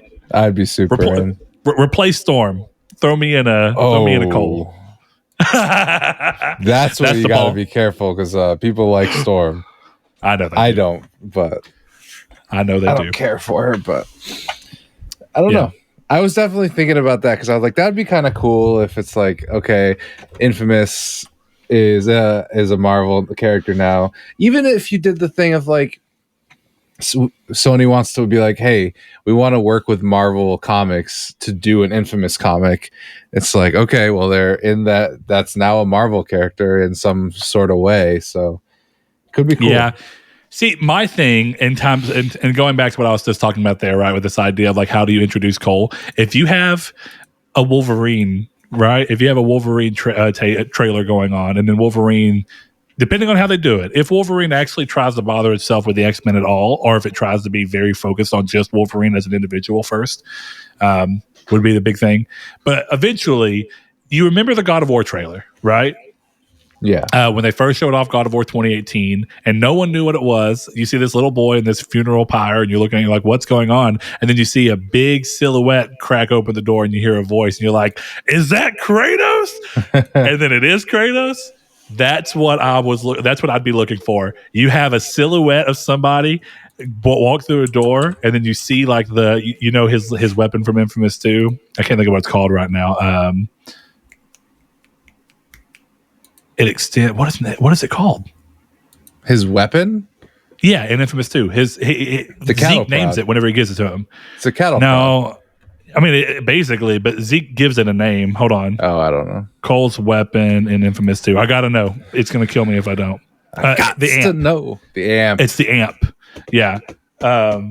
You see like the shape of the amp's handle sticking up, and you don't know exactly who it is. You can't tell, but you have little ideas, and then suddenly you just hear Cole's gravelly voice being like, did you ask for something? Dude, I guarantee you that you would have the same level if you did this at the right thing, like a PlayStation event or something. You would have the same level of fan reaction from PlayStation fans. People would be like, "Ah!"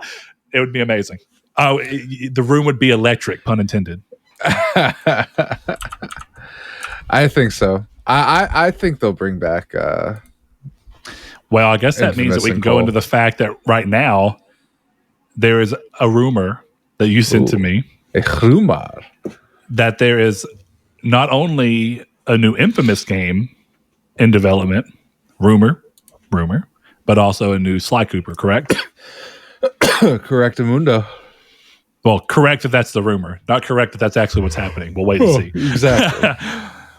The rumor kind of talks about this idea that this PlayStation event that's coming is going to have a handful of PlayStation secret things that they're working on that are bringing back some of their beloved IP. And that even if we don't end up seeing both of those there, or one of them at least there, that we might see them at another event because they have so much going on where they're bringing back IP, which kind of leads me to my first point of potential disbelief. As much as I want that to happen, Sony seems far more interested right now in leveraging new IP because their last few new IP have been incredibly successful.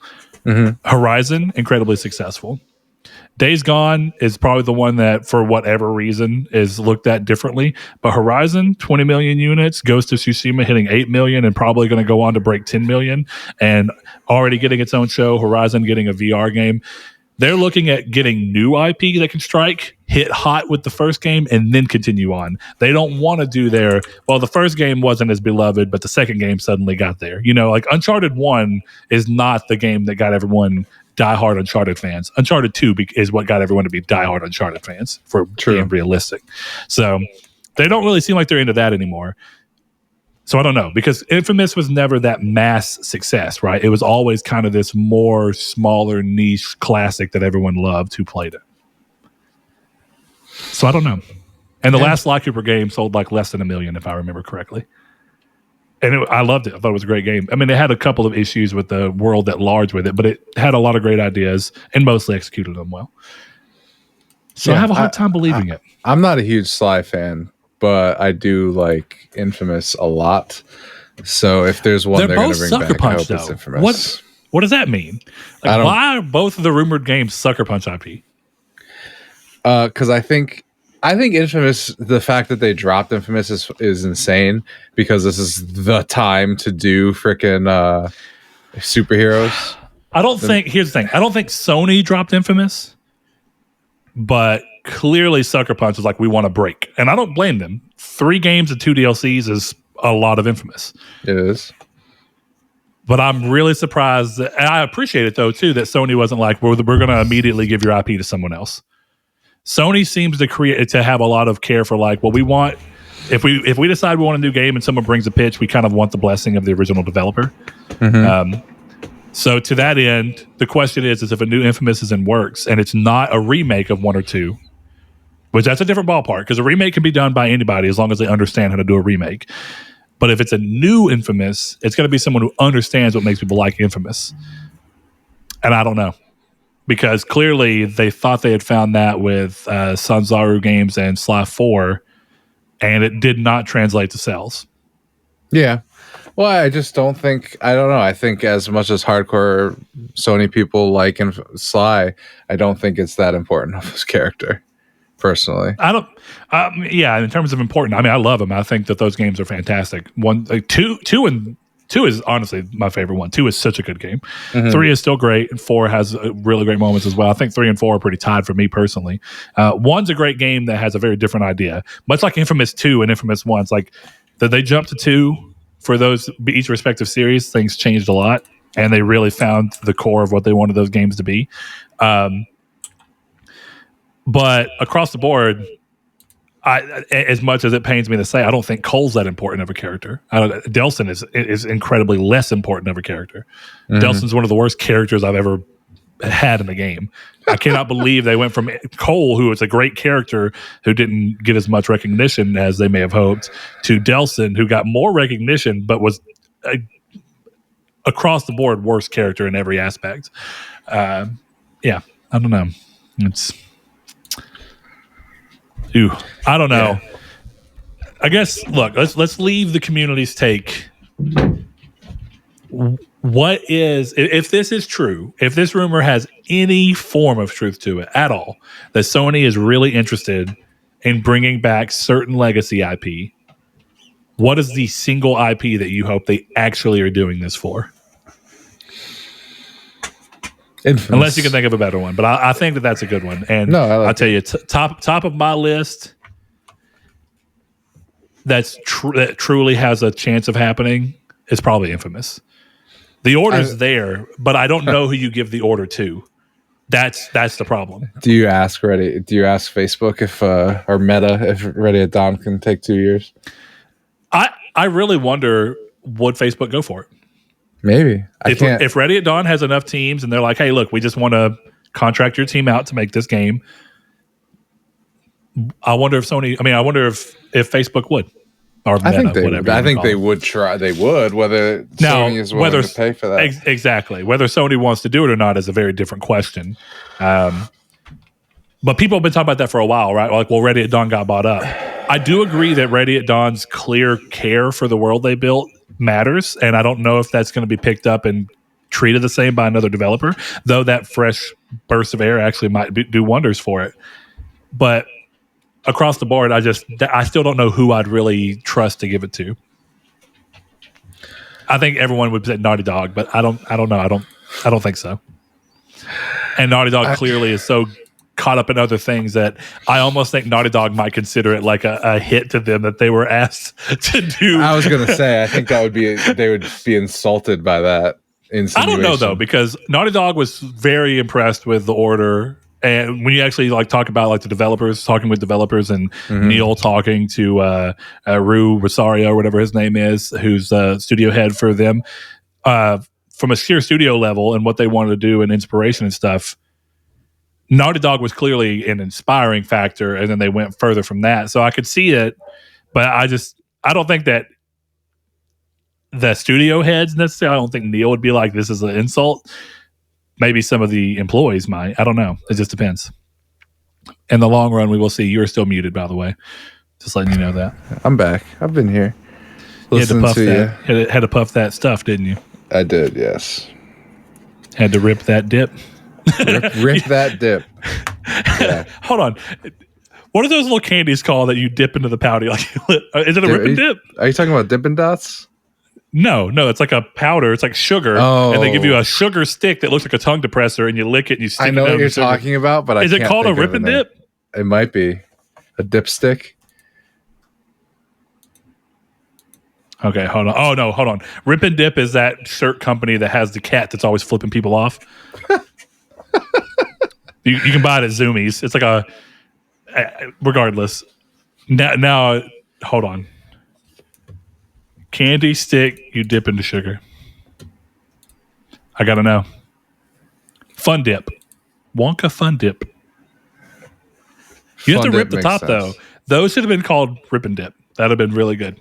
No reason not to have. You've wasted your potential, Wonka. Your chocolate factory will suffer now. It's a wonky decision. Yeah, buddy. You asked me, so I must ask you. Okay, hit me. What is your ideal PlayStation Productions pitch?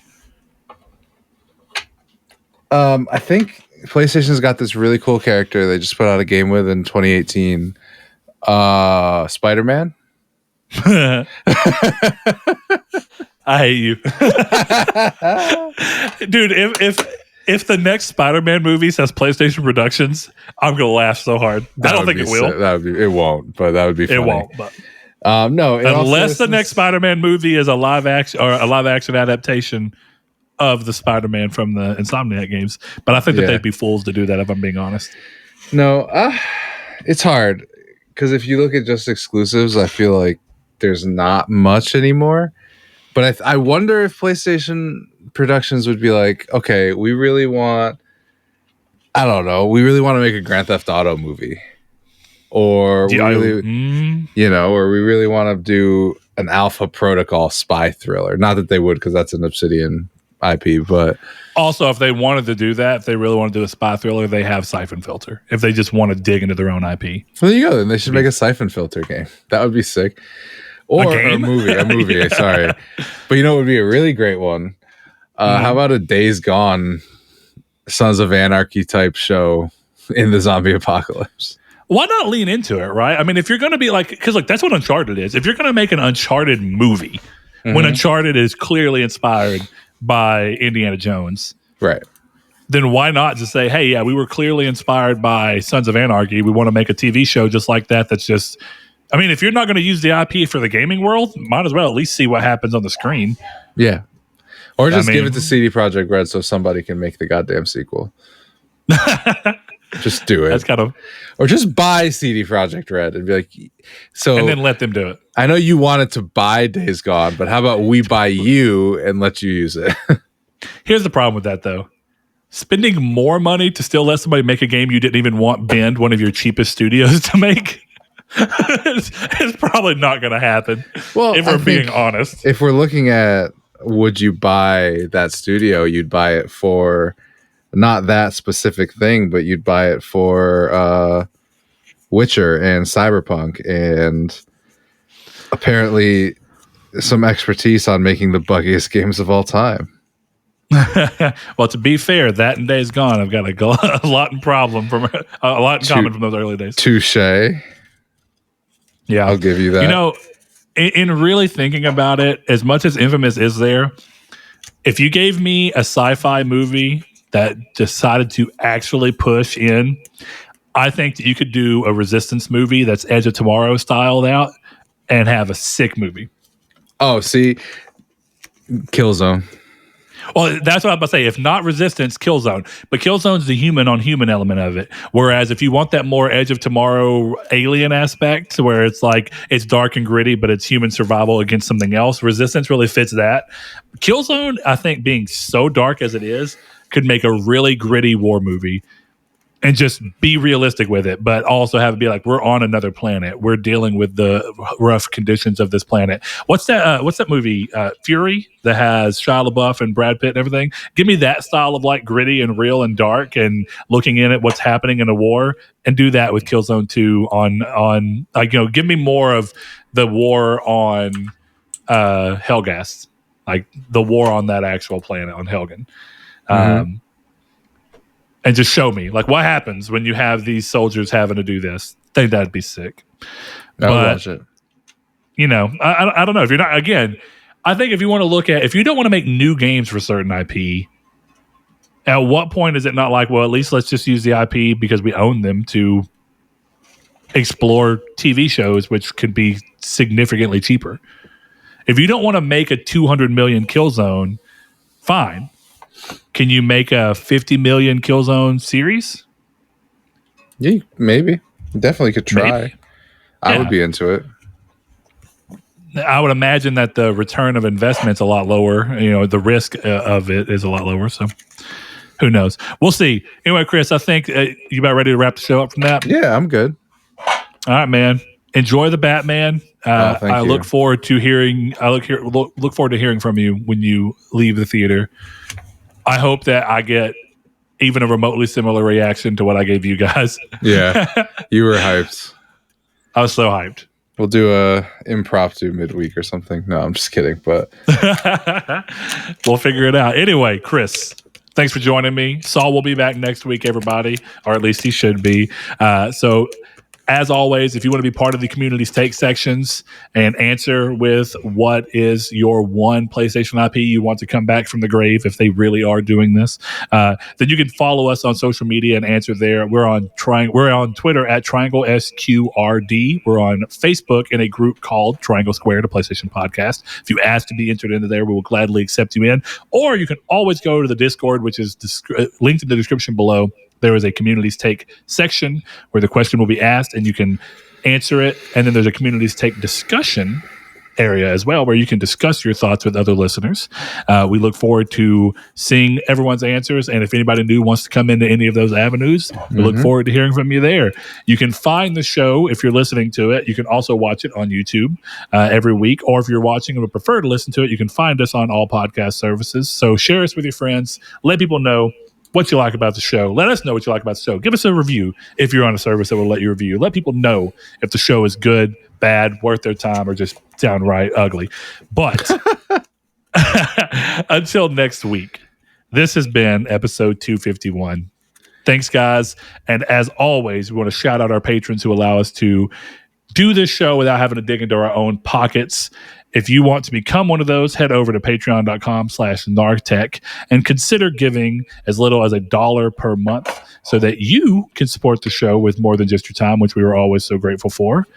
Just like our friends, the Lord Corgi, Salvador Garcia, Hammond Egger, Bailey Robertson, Rob Wartpoint, Mark Schutz, Cypher Primus, Kyle Grimm, Rude Days 93, Joshua Lago, Kevin Bacon Bits, Luke Rabbit, Danny Villalobos, Solitary Red, Jehudi MD, Sean, Derek Porter, Constantly Kinney, Matthew Green, Sean Sanderud, Steven Salazar, Shadowist, and my name is Dan. Thank all of you.